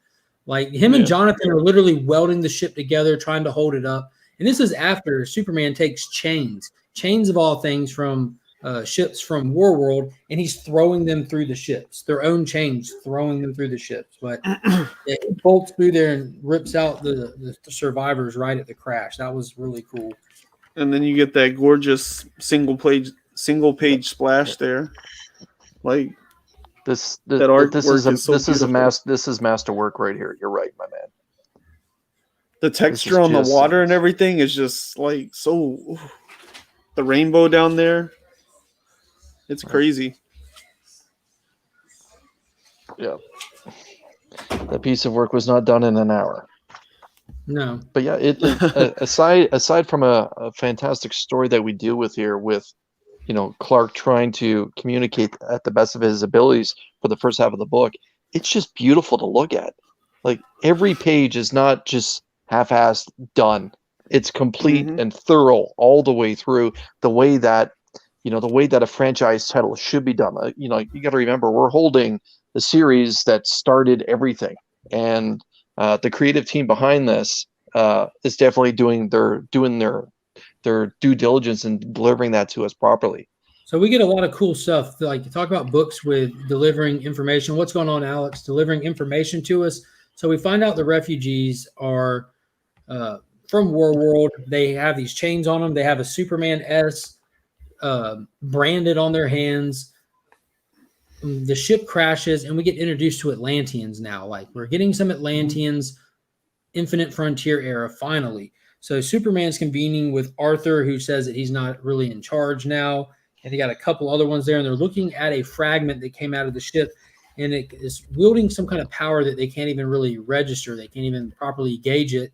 And Superman asks if he can take it back to the fortress. And like, no, this isn't our turf. We're holding on to this. The only way that we can describe it is really as a piece of source. Like, so we're getting into like source wall here. We're getting into like some mega cosmic powerhouse stuff right now. So now we have a sliver of actual source on Earth that the Atlanteans are holding on to.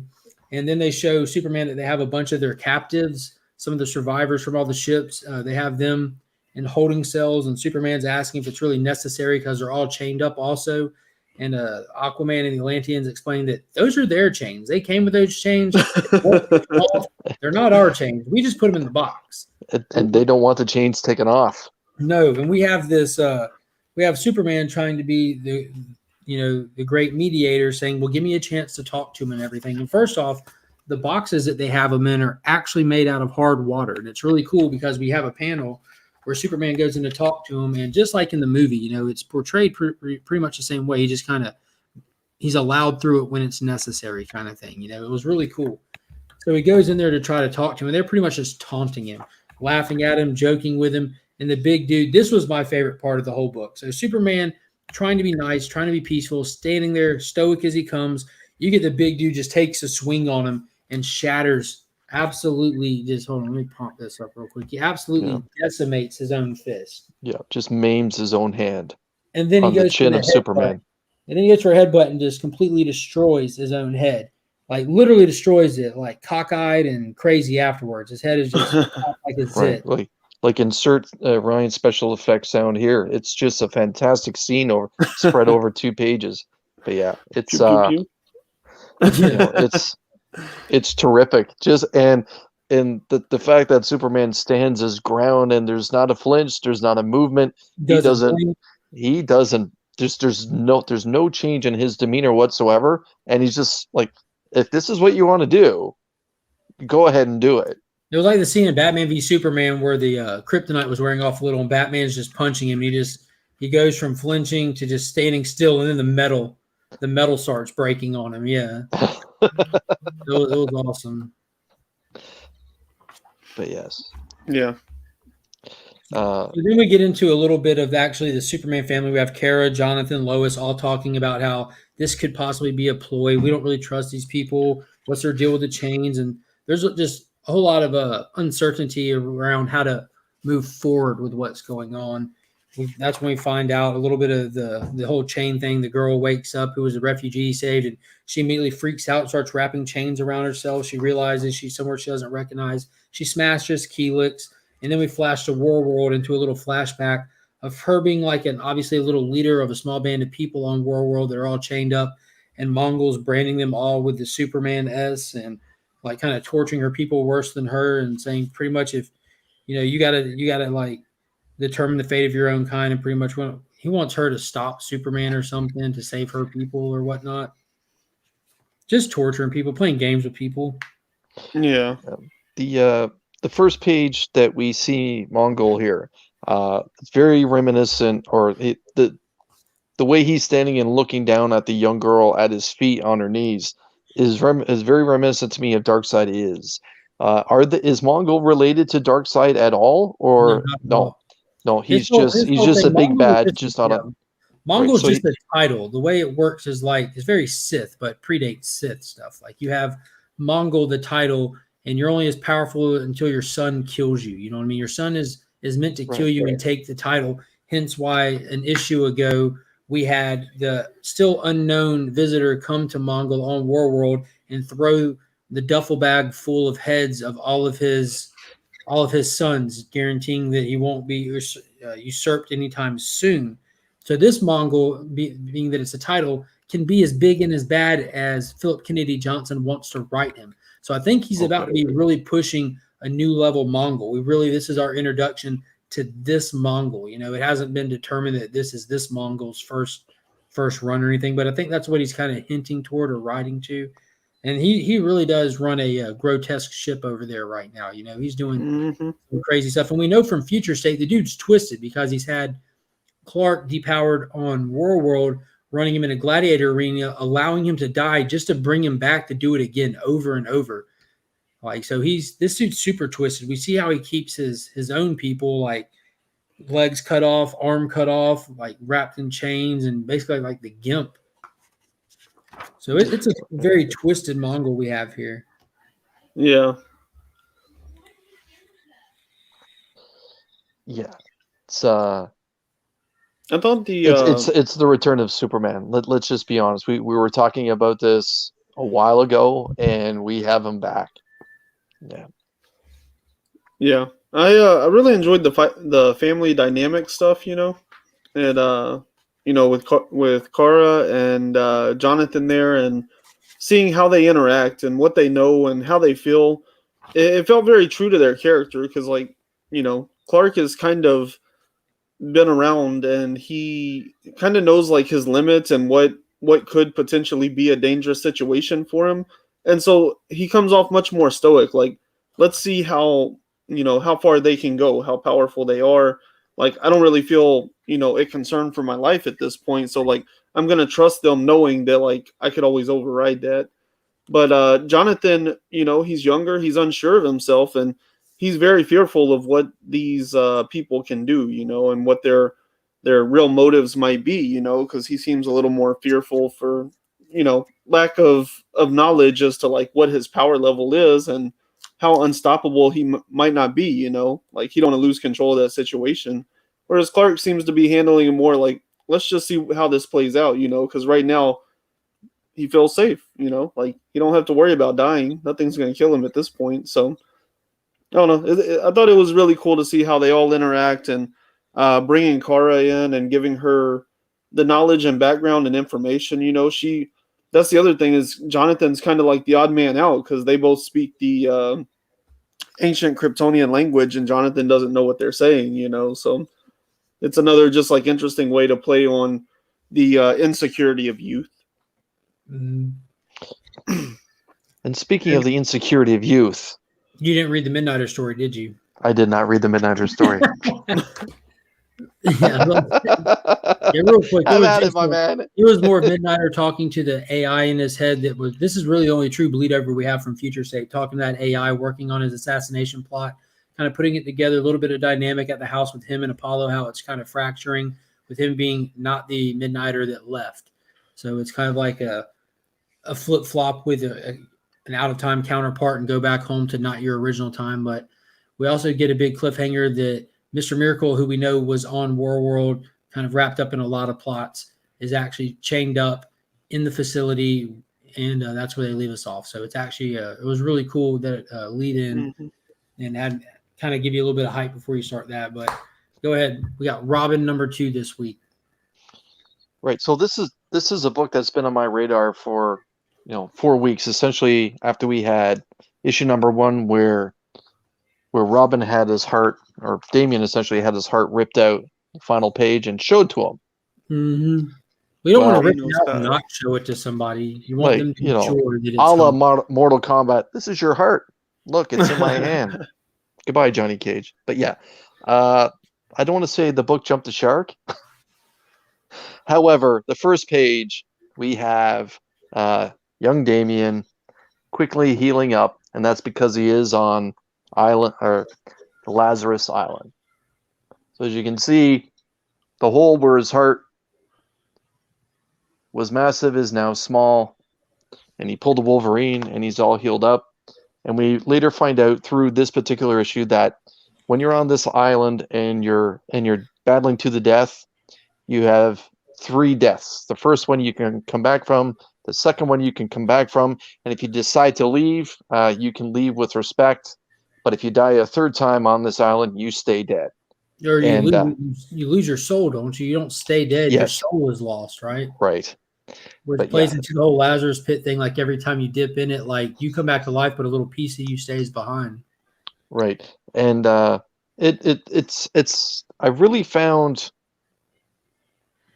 how cocky the kid is in this book, like so much so more than the first issue, that he is very, very headstrong, and he's almost blind to his own failings.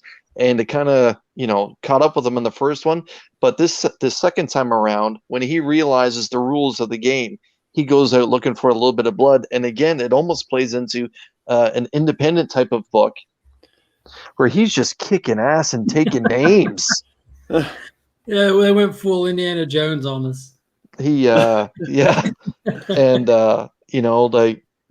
again, the cockiness comes when he out. found out the rules about like people not staying dead, he immediately goes on a killing spree. He's like, "What? Let me flex. Let me let my ego get the best of me." And he just starts murdering everyone around him just to kind of prove himself to the girl who just ripped his heart out.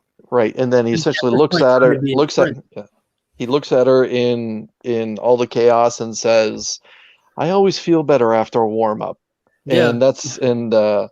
And shortly thereafter, we have the characters being introduced, and one's Respawn, Double XL, Flatline, Black Swan, and Hawk. It goes from there. So we get a bunch of goofy characters introduced. As like out of those characters, the only ones that really, in my opinion, matter is Flatline, who's kind of looks like to be a forefront member of the book, and clearly Connor Hawk, the second Green Arrow. He's obviously foreign. But we have Ravenger, Deathstroke's daughter, is also on the island. She's kind of guiding Robin, who is dead, for all the rules and everything, kind of explaining it to him in the after event of it being explained to everyone as a group, and trying to explain who's the actual formidable people to look out for. And that's how she describes these new characters of Double XL and Black Swan. Respawn. Yeah, Respawn. You don't think Respawn will stick around? Oh God, I hope not. He's Deathstroke Avenger, and she even makes a joke about it, like don't talk about Deathstroke. Yeah. Keep Deathstroke out of this. I liked XXL as far as like a goofy, gimmicky character. I thought that was like pretty funny that he like runs around with the hype squad, but like not in a sense that I expect him to stick around and become a DC universe significant character in any way. The Swan character, I could care less. Respawn seemed like something they're trying to kind of keep around though. So, but yeah, in the second part of the story, Damien decides he wants to investigate where the Lazarus Pit itself is, and quickly finds out that Flatline is tailing him, and just goes forth that way. And it doesn't end on the bang that the first one did. No, the opposite. But we do find out that Robin has, I guess it's Alfred in his ear, like because he does reference shut up Peter, or shut up Pennyworth. So I don't know if he's carrying that guilt or if someone's whispering in his ear. No, I think that's that whole subconscious thing. Okay, I thought that was he's because didn't he deal with that in the first one when he's on the docks? Yeah. He has like a conversation with Alfred too. Okay, so he's carrying the guilt. I like how they've been doing that though with Alfred's absence from his death. Like you see his significance is still sticking around heavily. Like in Nightwing, you see how influential he was to Dick Grayson, and big things are still happening post mortem. And then with Damien, I think it comes from that feeling of guilt and failure. I mean, you have to remember, if a comic book character doesn't have PTSD and we don't explore it, then we're just not doing comics right anymore. And we should use that as a segue to the next title. But the book ends rather quickly with I'm presuming this is Deathstroke's daughter, interferes with him going into the Lazarus Pit, pulls him out from where he was, and essentially brings him towards a beach party, saying, "I'm going to introduce you to something that your father never taught you, and that is to how to have a party." Yeah, how to have fun. They're on the east side of the island, just like in Couples Retreat. The east side of the island is the party for singles. East of Eden. But again, this book is beautifully well drawn as well. It does have some empty backgrounds in that, like they do leave out some background stuff where we just have white spots, whereas in Action Comics that wasn't there. Everything was filled in properly. But again, I will pick up issue 3. I did find this book fun.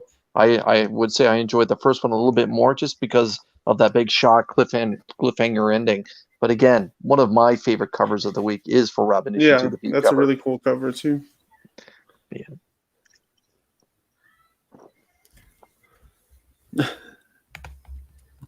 So if we're going to talk PTSD, go ahead. If you got a segue, use it. Yeah, Ryan dropped PTSD, and we have to talk about the book that's being built on the foundation of how terrible PTSD can really be if you don't address it, if you don't get help, and that is The Last Ronin. Oh God, we're going to be here for a minute. And again, I am not a Turtles fan. I wasn't a reader. It was my son that watched it as a young boy, and being in the room, I got to pick up on it. And of course, I know a lot of the mythos of the Ninja Turtles. I'm not going to say that I don't. However, this is fantastic. This is legendary. I know that this book wasn't as entertaining, say, as what issue 2 was with Raph's, blaze of glory. And the death that happens in this book was not necessarily a blaze of glory. A blaze of glory. It was more of a blast of gory, say. But yeah, every turtle's death is going to be completely different from the other because that's good writing. But again, the whole scene that still stays with me is not the fall of my favorite turtle, Leonardo. It's actually Michelangelo being caught talking to his dead brothers by Casey, and to me that just shows how much pain that Mikey is still dealing with. So much so to the point now he doesn't even care if he's getting caught. He's just living his life because PTSD has become so normal. Like he hasn't had the ability to let them go. It's stuck around so bad. It's so fierce for the better part of, say, 15, 16 years that they've been gone. That it's now manifesting so normally in his life that he's getting caught having conversations with them, and he just doesn't care. I don't know if the writers are that smart or if that's just the nature of this book, because that's how we were introduced that it was Michelangelo in the last page of issue 1 is, who are you talking to, Michelangelo? Like, right. I honestly don't know if they're really thinking that deep into it or not. This issue, it wasn't bad. It was an issue 3 of 5. There was no real new content in it. They gave us a deeper look at Hiroto, and unfortunately, it wasn't impressive what they showed us. In my opinion, he's just a crackpot. But I do like the flashback that kind of showed him attempting to make the peace treaty when he came into power as Shredder's grandson. I think they wasted a whole lot of panels in this one because they weren't fighting. And if you're going to give us content that's new. Don't explain to me that before April gave birth to Casey, she was pregnant with Casey. That's kind of a given. You used to have real arms, now you have prosthetic arms. We got that. Do you need to tell us that you had to do like therapy for that, like physical therapy? Got it. Understand. So that was a lot of wasted pages. We did get some beautiful Eastman artwork on the interiors for the flashbacks, though. We got a little bit of insight into why Michelangelo was in Japan for those wandering years. He clearly was running over there to try to meet up with Donatello and Splinter. And there's a little bit of information, but overall, this was a pivot issue, which that's perfectly fine. And it was rough seeing Casey and Leo go. And it was like we talked about, Chris, like he was going to be the last man standing. He is the leader. So they're doing a great job of filling out these deaths true to the characters' kind of personalities. Raph went out in a blind rage run of glory, and Leo, the unfortunate leader who's not leaving until the last man's out. He will be the last person out, and this was the outcome of that. We were introduced to Stockman. He's there. He's crazy. He's running around with all kinds of robotics and stuff, including his own mechanical foot clan. So we don't know for sure yet if he's in cohorts with Hiroto or if he's doing his own thing that's actually conflicting with it, So maybe this was an intentional assault by Hiroto to send Stockman. Maybe it's two people working independent of each other that kind of foils the peace treaty plans. I'm excited to see about that. There's some good stuff in there. Yeah, I felt probably in between you two. I don't know if I even read the second one, to be honest. Like, there was some stuff in here where I was like, I don't really know exactly where this is coming from. So I'm not sure if I even read the second one or if I just forgot it all or what. But I think that does kind of point to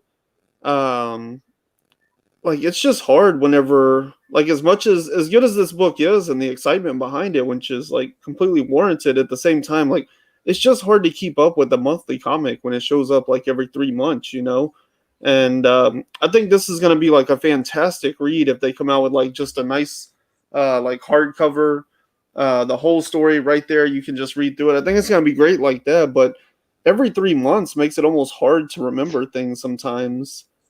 And that earns the creative team behind The Last Ronin a disclaimer for inconsistent and horrible release dates. Eastman, Laird, and Bishop have now earned themselves a disclaimer. So if you're trying to keep up with good comic stories, be warned, this won't be easy. The one thing that I did want to point out, I know that you don't necessarily like the big bad that's being introduced here, Haruto. I did like the fact that they're drawing the similarities between what he's suffering from with his PTSD and not being able to let go of his mother and talking to her, over his shoulder, the same way that Michelangelo is talking to his brothers over his shoulder, the same way. I'm liking the fact that they're drawing these two characters down the same road and that they're going to have the same type of angst when they finally get to meet head to head. That they're, comparison and the differences where Leo is where Mikey's so dialed in with his brothers and they're so close that he's actually able to convene with them, whether they're really there or not. We've seen astral projection in the Ninja Turtles when the movies themselves, like even if you don't read the comics, you remember when Splinter astral projected to the turtles themselves when they're all around the campfire. So we're seeing a version of that with Mikey and his brothers, which we haven't seen Splinter show up in any of that yet. So confirming his death by that way is completely different.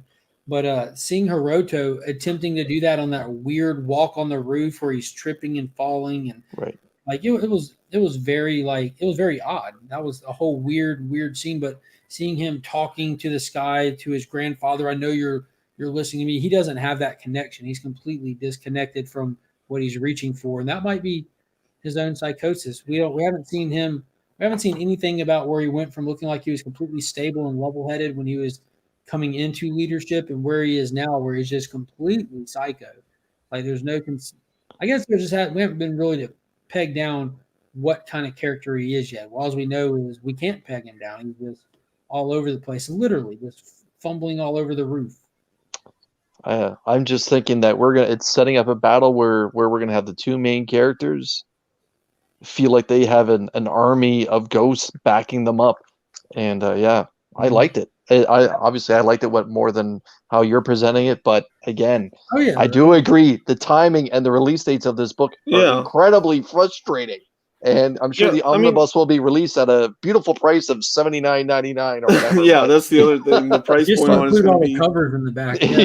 Yes, the stories might be worth $10 each. If we're gonna have 5 issues, it should be $50. But then all those variant covers, they're gonna slap those in the back too. And then the unreleased artwork or the ash can stuff that's gonna be thrown in there too for the beautifully square bound price of $79.99 US, $200 Canadian. 1 point America. I thought there was a lot of good moments, like I like the Baxter Stockman stuff. It was cool to see him have a stake in this Last Ronin universe sort of time era. There was cool stuff, I like this Casey character, and I like the stuff with April. I like her and Mikey. I like this Casey character and this band of misfits she's leading. I like that big shot at the end. April's been planning ahead. She's making Donnie proud. Cool stuff like that. There's a lot of cool moments. It's just the timing and the release makes the hype just so all over the place. I love reading a book and then a month later, I'm getting excited. I'm like, oh yeah, this happened. I can't wait to read this one. And with The Last Ronin, when it's so long in between, I'm just like, man, and now I got to remember all these things that happened. And there's a lot of stuff in this issue that's calling back to things that I don't remember from the second one, where I'm like, man, I guess I need to go back and read it, and again, I think that just plays into the amount of time between releases and how great this will probably be as a collected read when you can just binge through all of them. Yeah.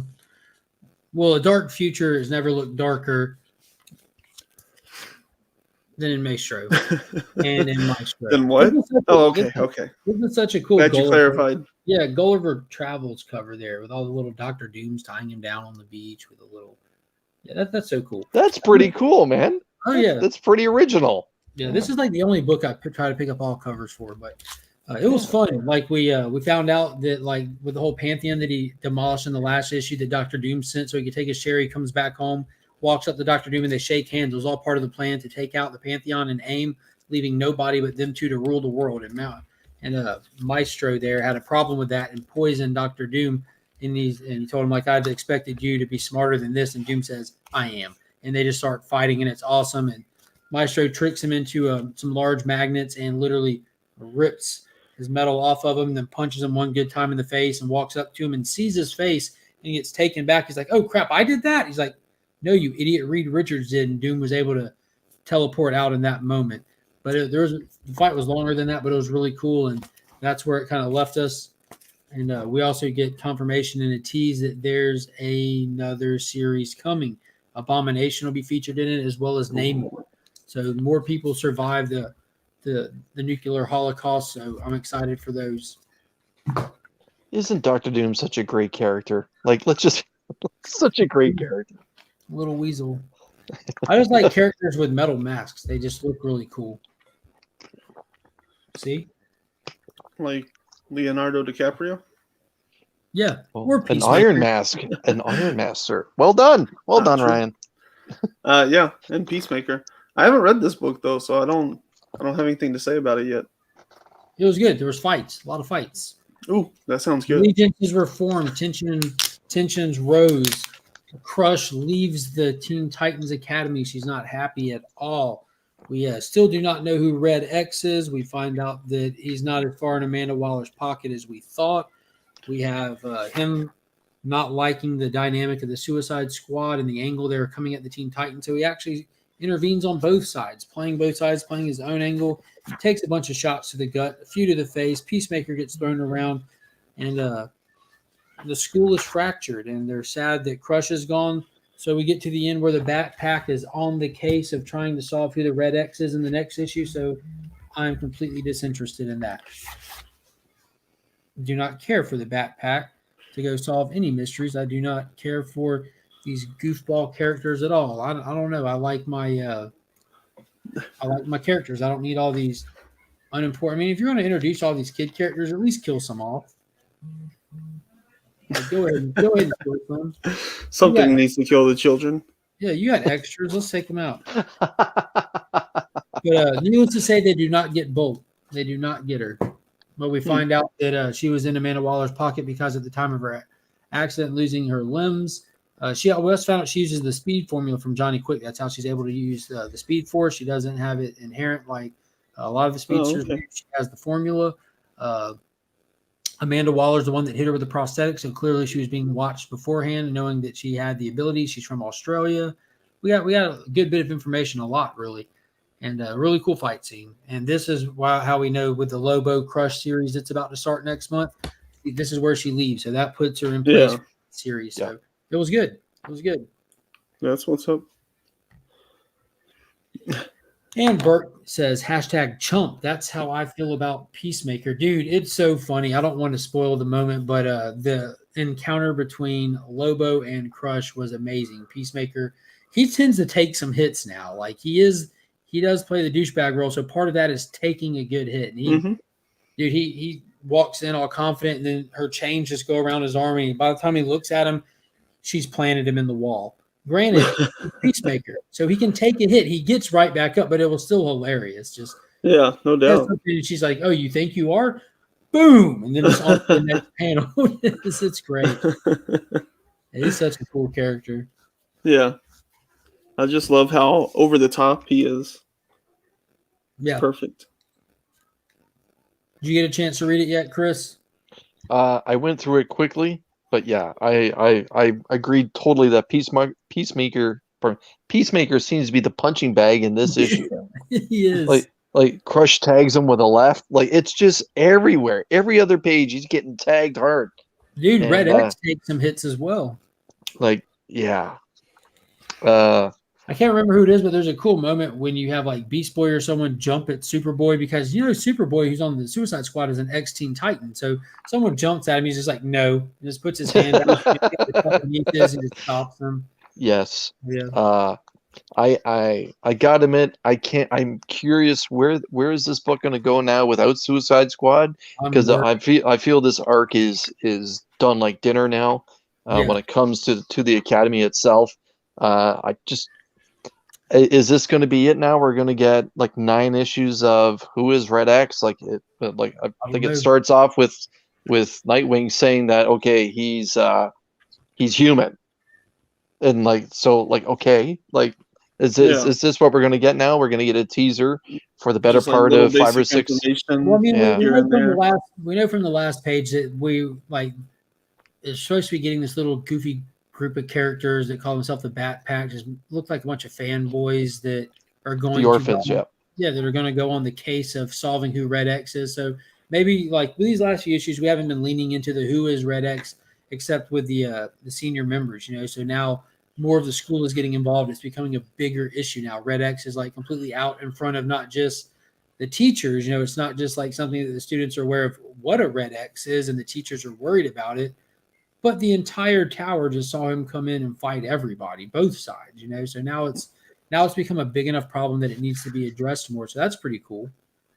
But I still don't want him to be revealed. I'm not in the camp of wanting to know who he is. Not at all. Like some of the coolest part that was stuff going on with the Power Ranger stuff is when they didn't reveal who the Green Ranger was yet. Just watching how fun that was, even knowing way far ahead of time who he was. Like if you followed that series, you knew. We don't know who this is. This has been played so close, it doesn't matter what you read or what you were caught up on. There's no real hints at it. So I'm loving this. I hope they drag it out. Yeah, there's been nothing to dissect it, but I'm just like I said, I'm curious. What's the next arc going to be? Like, is this what's going to be nonstop for the next 9 issues? Issue 12. Who is Red X? Who is Red X? Let's figure out who Red X is. I want to see some character growth, and more importantly, like you said, like it's time we lose one of these characters. Like, even Strange Academy, we had death. Like it's time. It's time that they grab someone and give them the old boosh, and then that's it. The old boosh. Ladies and gentlemen, thank you. Good night. Dude, when characters die, though, you just made that Canadian, man.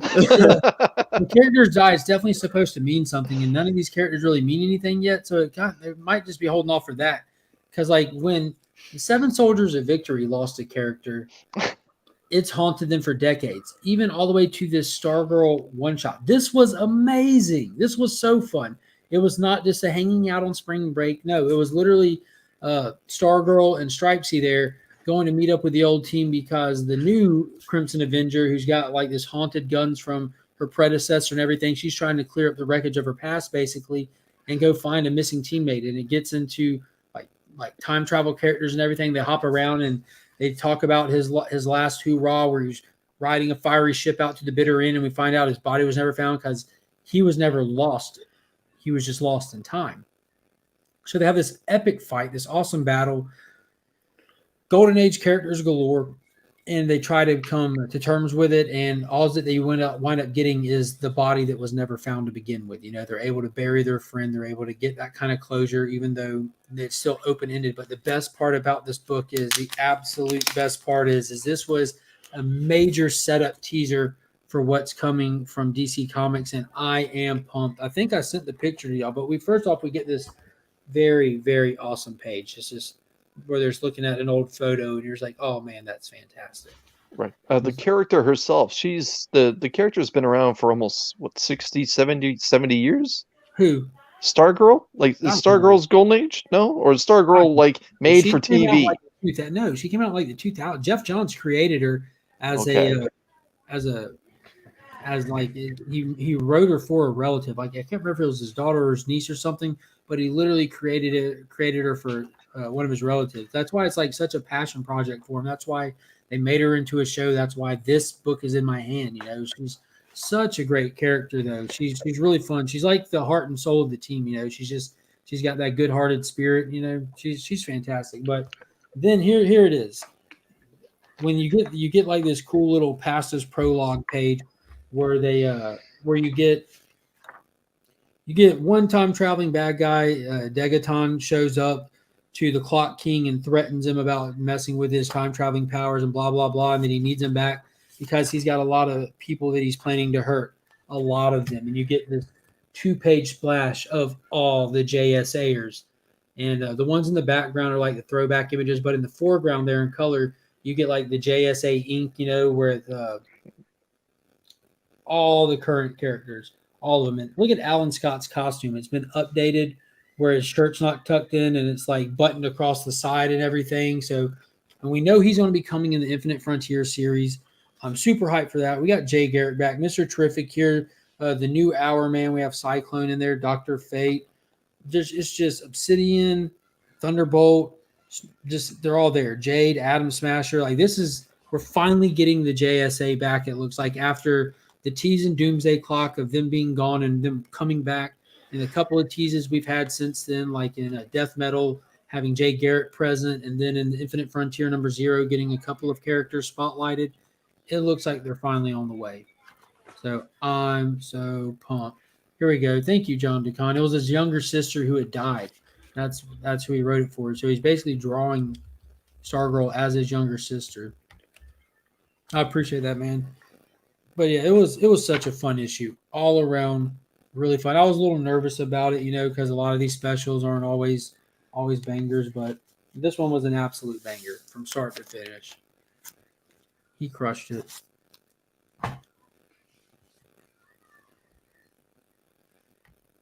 Cool. So what was your guys' take? Or pardon me, what was the both of you, your take on Mr. Miracle? I'll let Ryan go first. I know it's getting late. You want to hit this at all before you dip? Oh no, I haven't read it, so I have no opinion. I think the cover looks really cool.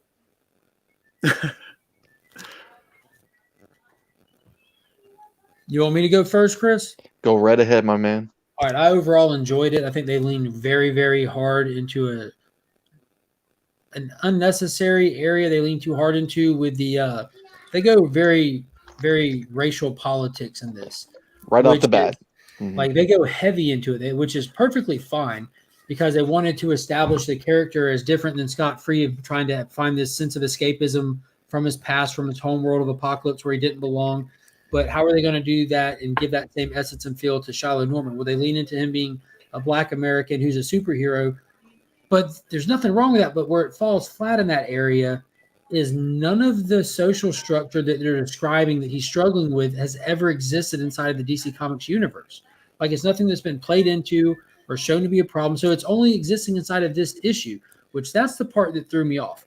But the idea of it was all well and good because it was cool, like him not wanting to reveal his secret identity and come take the mask off because that's the only place he finds an escape is when he's wearing it from the way he feels of where his standing in society is. But that's just not how it is in DC Comics until this one very issue. That being said, giving us that sense of foundation, which they leaned really heavy into to kind of make it clear, they did that, and then they kind of start the actual story for this mini in the last page, which now I'm kind of excited to get into the story because I honestly don't think they're going to just try to drag this out into like other history of the DC universe, which they were kind of felt like I was reading. But the art was fantastic. The stuff in the beginning with him doing the stunts is awesome. Seeing that he's an actual Mr. Miracle. It's not an origin of when he put the costume on, but it's just kind of an early on it's kind of like in the mid road of his career. He's established, he's got followers, he's famous, he's popular, all the way to the point of he's kind of getting boring to some people. His numbers aren't what they used to be. Even doing the daytime circuit. You're right. Yeah, exactly. Yes. But I want to know how he got a hold of a mother box. I want to know when he decided to put on the suit. I want to know what happened to Scott Free because we don't have any of those questions. Those are the ones that I was looking forward to. But I enjoyed it overall. Definitely did. I just think they leaned into it. They leaned into something that's perfectly fine to lean into, but they leaned into it to the point of beyond unnecessary. It's hard to make any counterpoints. I got to be honest. The one thing I do recognize about reading DC stuff, especially stuff in the last year, they don't necessarily talk about current events that's happening within the United States and the rest of the world. But this issue, they throw that in there, and it's tossed in with spades. Like I don't want to say is it overblown? I don't know. But are they trying to make the reader realize that this is something that's a part of his life, that that's something he's dealing with very personally? Maybe. Again, I thought it was it's interesting how we had, like, to me this kind of seemed like flashes here and there, right? Like him doing daytime TV, like showing up and then kind of like the host of the TV show kind of throwing what, like, I don't want to say like mean tweets at him. I forget which it was actually what she said. Boom.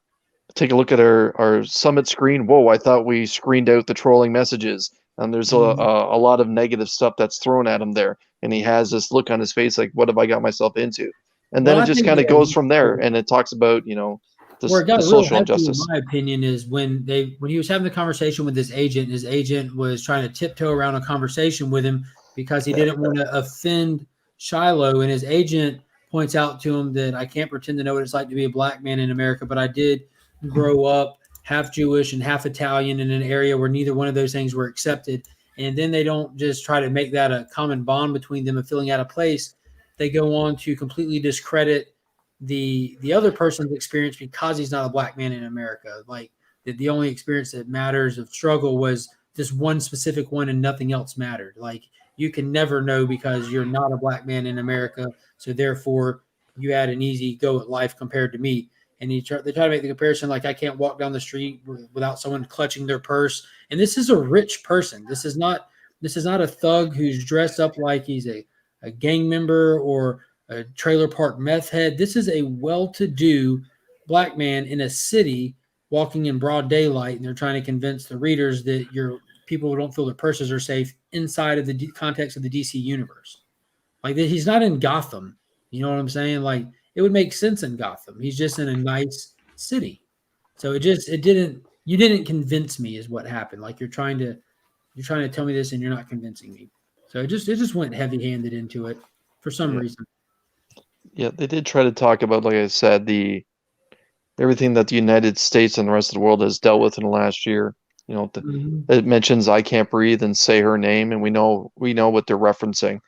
And it wasn't what I was expecting as a book. It wasn't expecting, or pardon me, it's not what I was expecting. I thought we were going to get like a big origin story, but I guess this is what Easton's idea of an origin story is supposed to be for Mr. Miracle.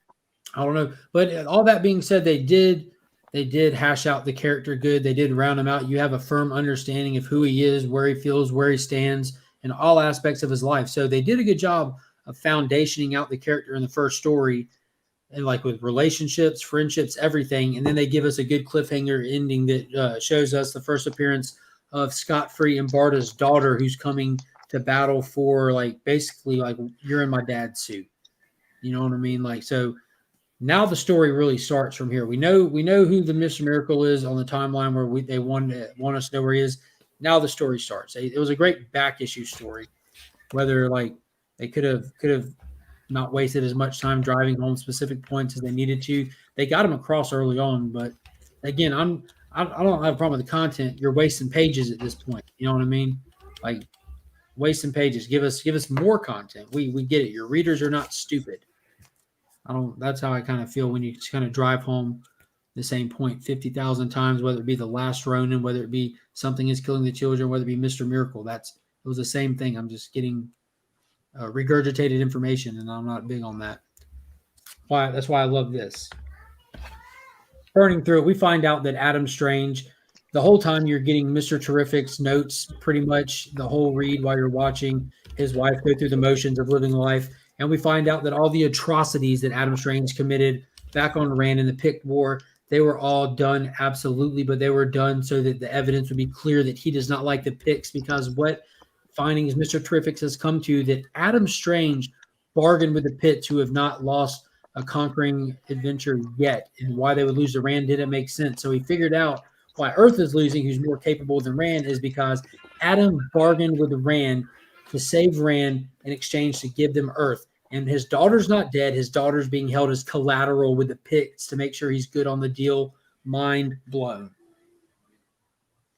Cannot wait for people to get on board with this. If you're getting into the collected volume, I hope you didn't hear me say that, because dang, that was fire. Dang. Tom King is a master of maxi series. Nice. Real quick, Ryan, did you read Detective? Oh yeah, I did. Run that down. I did not read it. This one was I think the biggest thing we get out of this one is Mr. Worth. We basically find out that zombie thing at the end is actually a Lady Clayface. Yes. And we don't know if it's the original Lady Clayface or if it's another Lady Clayface. I don't think that it's what was her name? Sarah? I don't think it's her, but maybe like some piece of her consciousness, maybe. But we get that. We get like a good public turn for Bruce Wayne, because his neighbor sees him. Like Lady Clayface comes up, from the end of the last book, and he basically catches her as she like kind of passes out or whatever, and he's taking her into his house, and his nosy neighbor's coming up, and so she sees him and thinks that he's murdered this girl and calls the cops and everything. So we're kind of getting like that public perception turn on Bruce Wayne that we see in Future State whenever he's kind of a public enemy, or at least not seen favorably in the public eye. And so then there was like some stuff with Lady Clayface, but to me, what was really cool was Mr. Worth. I really like him. He reminds me of like the Kingpin, but in the sense of more like a Rockefeller or like one of those old oil or steel barons. Just ruthless and cutthroat in their business, but also like big and boisterous and able to physically intimidate in their own right. So he kind of reminds me of like somebody that could be a Kingpin kind of character in Gotham, and I liked him. I thought he was pretty cool. The fact that he's kind of like, got his thumb on the pulse of things, and he's kind of running the mayor's office, and Nakano seems to owe him some favors or be fearful of him in some way. So that's interesting, because Nakano's been kind of like built up in this current run right now. Like he's really getting a grip on Gotham and at least how he sees the problem and the solution, and then to see somebody else is actually kind of running him makes that a little more interesting for his character and the politics that are going on in Gotham right now. Fire. I'm excited to read it. Did they bring the Huntress into the main story? I noticed she's on the cover. Was she just in the backstory? No, both. Yeah, they still have her backup story going on, which was kind of weird after you read the story, because they basically bring her into the fold in the main story. She shows up, and she's been following Batman around because she thinks he might know something about who killed Mary Knox. Oh, so you're bringing the backup story into the content of the main story itself. Yeah, like it's a direct connection to what happened in that last backup story. Yep. And then after you like read all of that, well, now the backup story is still following Huntress, so now she's like back on her own and stuff, and she goes after Mary Knox's like ex-husband or whatever, so or her ex-boyfriend or whatever. So ex-boyfriend, yep. Yeah, I remember Joe mentioning this, how it kind of just brings a lot more questions to the overall Batman story. Like, we're still looking for Sarah. What's the deal with Mr. Worth? Now we're looking for another missing or another dead girl, and then when you hop over to the main Bat title, there's every question you can imagine that's on the table. What's up with Scarecrow? What's up with Sean Mahoney? What's going on with Saint Industries? What's going on with all of his backup characters? We have what's up with Poison Ivy, who was teased in the main Batman 2 issues ago. It's just so much going on in Batman. It needs to be reined in heavily. Yeah, I enjoyed Detective Comics. Dan Mora's art is always worth looking at. He's such a good sequential storyteller, especially. And so like the story is clear as day, like it's all playing out well. There's nothing about it that's like, got me super excited. There's plenty of other DC titles that I think are way stronger, but it's been okay. It's moving along slowly. Yeah, there's still, I haven't read it yet, but I can still guarantee it's better than the ongoing Batman title. Yeah, I think so. like to me, if you look at just the Batman, the Bat family, like Nightwing killing it, Robin killing it, Detective is okay, and then like Batman is bottom of the barrel, and that's kind of weird because that's the title character in the whole family, you know.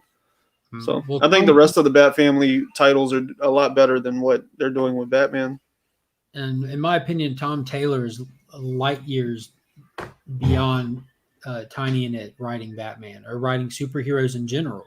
Like absolutely in general. Tiny has written Batman on Detective back in the day, and it wasn't as good as Tom Taylor's Batman or Nightwing. Even then, he just has a better understanding of superheroes and the way to deliver them on pages from panel to panel, and how to set up the dynamic of those books. And that's in thinking about it. Batman the Detective is easily, just 2 issues in, easily the most enjoyable Batman title out right now. Agreed.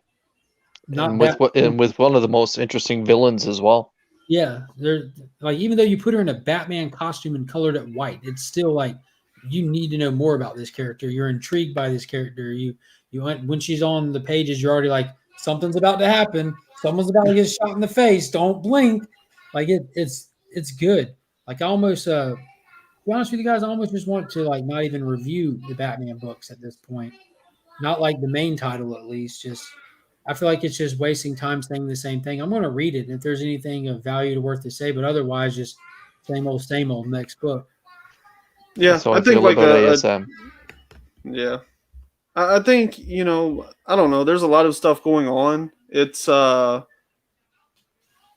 probably, I don't know, if you think about like the way distribution changed over the last year. I feel like DC is definitely trying to kind of lean into that in some ways, which means you have if somebody walks into a bookstore, there's a much higher chance that they're going to see trades and stuff nowadays. And so if you're thinking about like new kids coming along and stuff, or even new readers our age or whatever else, if they're going to discover this stuff in trade collections, well, they're going to pick up Batman instead of Detective Comics. And so I think that DC editorial does have a much tighter rein on Batman than they do on like Detective Comics, or especially like Nightwing and Robin and stuff, you know. Like have your freedom there, but like it almost seems like editorials really, they want to control the image of what Batman is, so that when people come in to pick up trades, then, you know, that's what they're going to grab off the shelf more than likely. They want to make sure it's a good experience to get into reading Batman. There's probably like commercial stuff going on there as well. But it's, I don't know. To me, I haven't read it since 106, but Batman just feels like the life is kind of choked out of it by editorial trying to like control his image and what you get out of it, because there's probably something in a CW show down the road that they're like mining this for, that they don't want to let that leak out too early, you know. So Ghostmaker. Oh yeah. God, it's just frustrating because it feels like editorial has done a really great job and really turned a corner with Infinite Frontier, but Batman still feels like it's getting the life choked out of it in like exchange for control.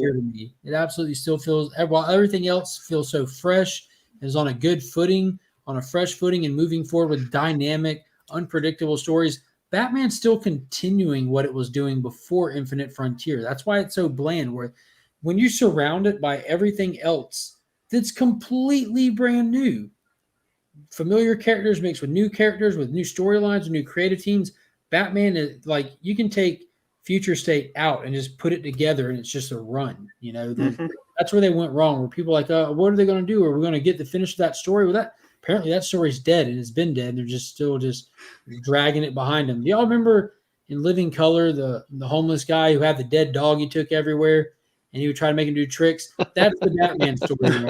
It's the dead dog. And the pickle jar. Get up. He just flips his dog around. That's what's happening right now. Yeah. I just think it's really frustrating that DC and Tynan, like, they almost pretended like they didn't know that Future State was coming. Like, it was literally like, hey, look, here's 100.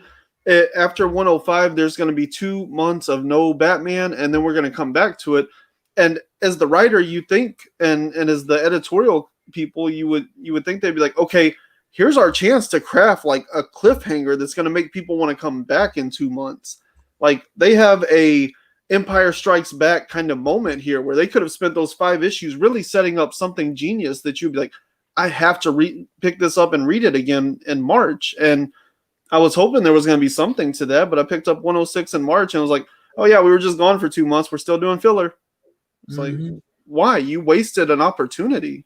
And it's funny because Tynan's handling the Joker, and we can collectively agree there that that's better, and it's fresh, and it has a very, very quick pace about it, especially that last issue. That was really progressive.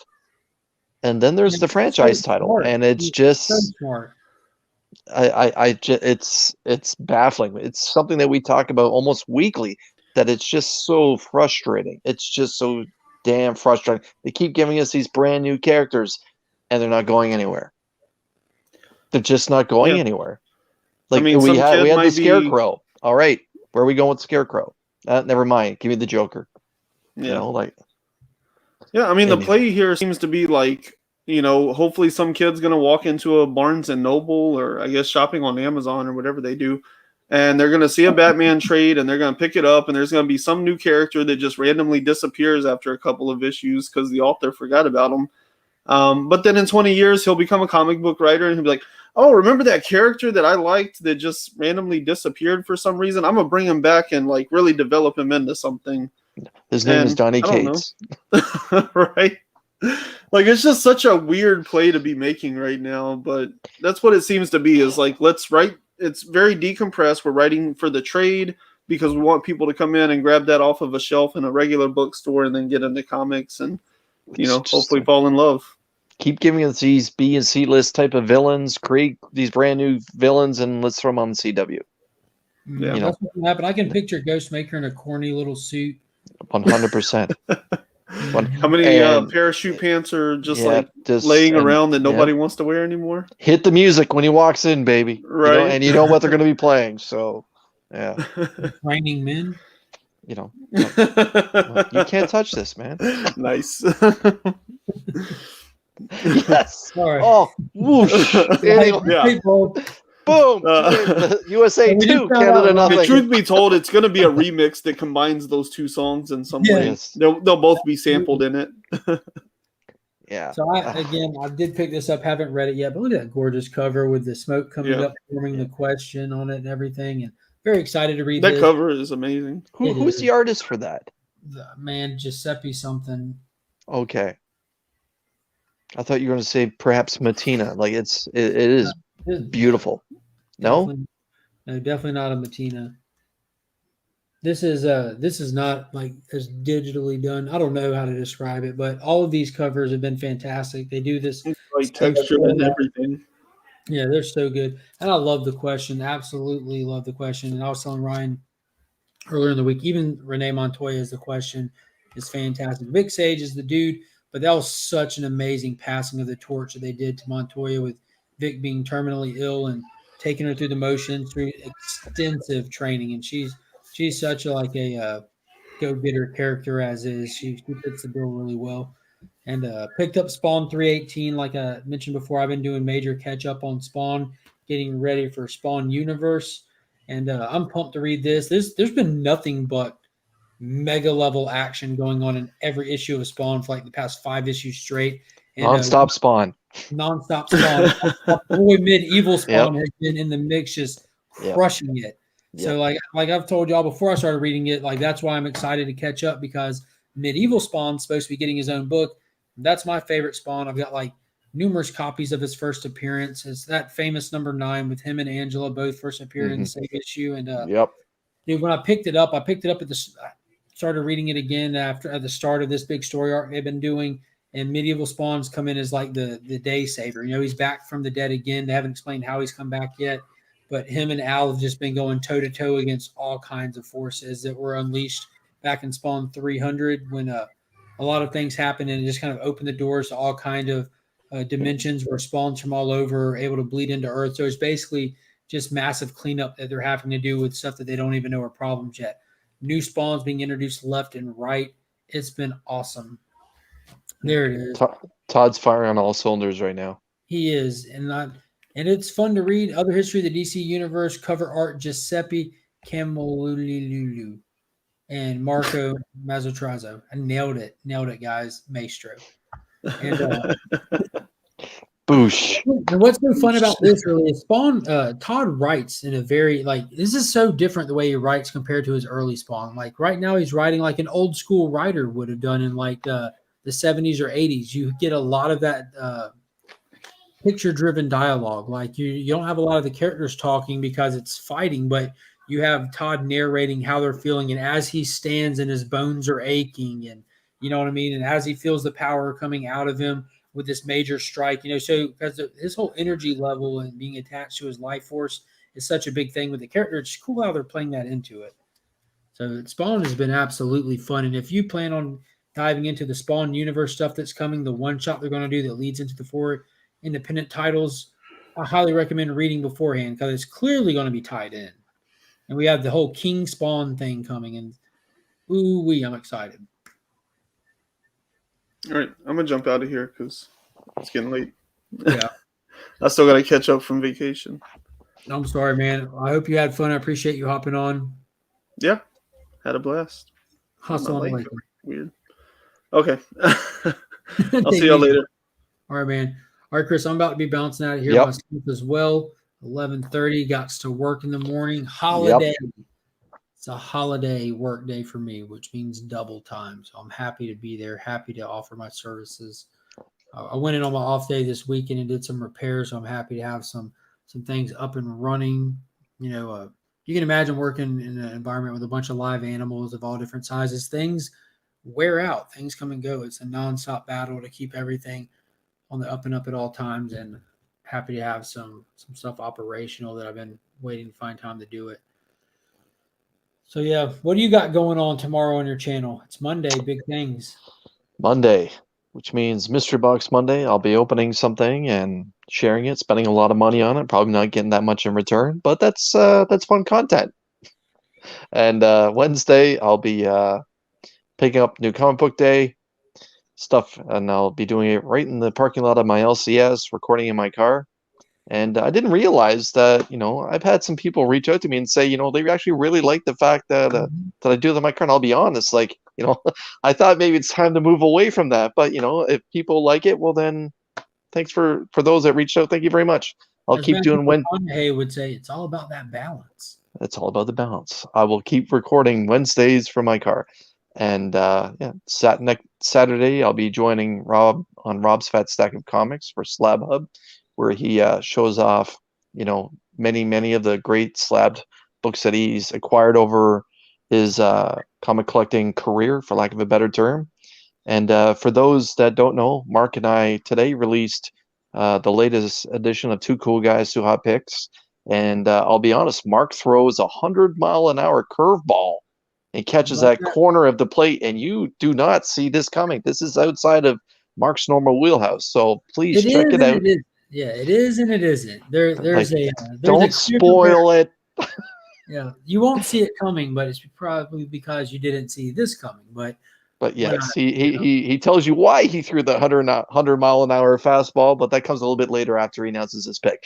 For those that haven't checked it out, I released it earlier on my channel. Mark's always kind enough to let me premiere these shows on my channel, and I'm thankful for it. And for those that don't know, again, Mark started up a contest last week, a hashtag Grow Together initiative. He mentioned it. He spotlighted it earlier tonight on this channel. But for those that don't know more about it, he has fantastic prizes. All you have to do is just quickly sub up to 6 channels, throw a hashtag We Are Legion, and 6 videos that Mark has highlighted for you to check out. And this Wednesday, or is it this Wednesday? He's going to be giving away a variety of prizes, including a Slabs comic book, in spotlighting the fact that he just rolled over 800 subscribers. Please, everyone, it's 2 or 3 minutes of your time, and you could score a wonderful Slab comic book for doing a little bit of nothing. But in the end, the whole part of it is that you're being introduced to 6 interesting channels, one of which is mine. But more importantly, spotlight those 5 other guys, those 5 other channels besides mine, and it's all just real cool stuff. And the thing is, we're all kind of interwoven together through Mark's channel. And again, the name of the game is Grow Together, and that's what Mark's trying to do for the 6 of us. So again, my brother, thank you very much for doing that. It's greatly appreciated. No, not a problem. And it is a double giveaway. So there is the grow together aspect of it. Like he said, all those 6 videos, I set a goal for all of them to reach subscriber wise. And I think we're only waiting on 3 subscribers total. No, 5 subscribers total across all 6 channels, like total. Most of them have hit their goals. So if they all hit it by Wednesday, I'll give that prize away Wednesday as well. But otherwise, I'm still doing a giveaway Wednesday because I'm also doing just a standard 800 subscriber giveaway. So you can do that one as well as watch the video and see what you need to do to enter the regular 800 subscriber giveaway. I haven't determined what prizes are going in what packs yet, so it is important to do both if you want to be entered in both giveaways. So yeah, all the instructions, directions, and whatever is in the video. It's not complicated. There's 2 hashtags involved. I'll tell you where to put them, though. What is up, Wheelchair Superheroes 87? I'm glad you stopped by. We're getting ready to head out for the night. But like you were saying, be sure to go back on my channel. I just posted the 800 subscriber giveaway the other day. And, yeah, I'm going live this Wednesday to give those things away. It's going to be a good time. I always have fun doing it. I try to turn it into a little community hangout for the night, spend a little bit of time having people pop on and all that good stuff. But yeah, so I hope everyone in the chat is able to make it, because as always, there's going to be extra prizes that I'm going to be throwing out to the people in the crowd as a way of saying thank you for spending your time with us, hanging out, because I do appreciate hanging out with everybody. But that's going to do it for tonight. Tomorrow I am dropping an awesome hunting video. I went hunting this weekend, so we're going to go over some of the things that I found. Bunch of keys. So I'll sit here all night long, so we're just going to cut it. Appreciate everyone being here. Be sure to hit that thumbs up on your way out if you haven't already. Go subscribe to the Comic Vet as well as the Comic Campfire if you haven't already. And we'll see all of you guys next time. As always, I'm Mark, but we are Legion.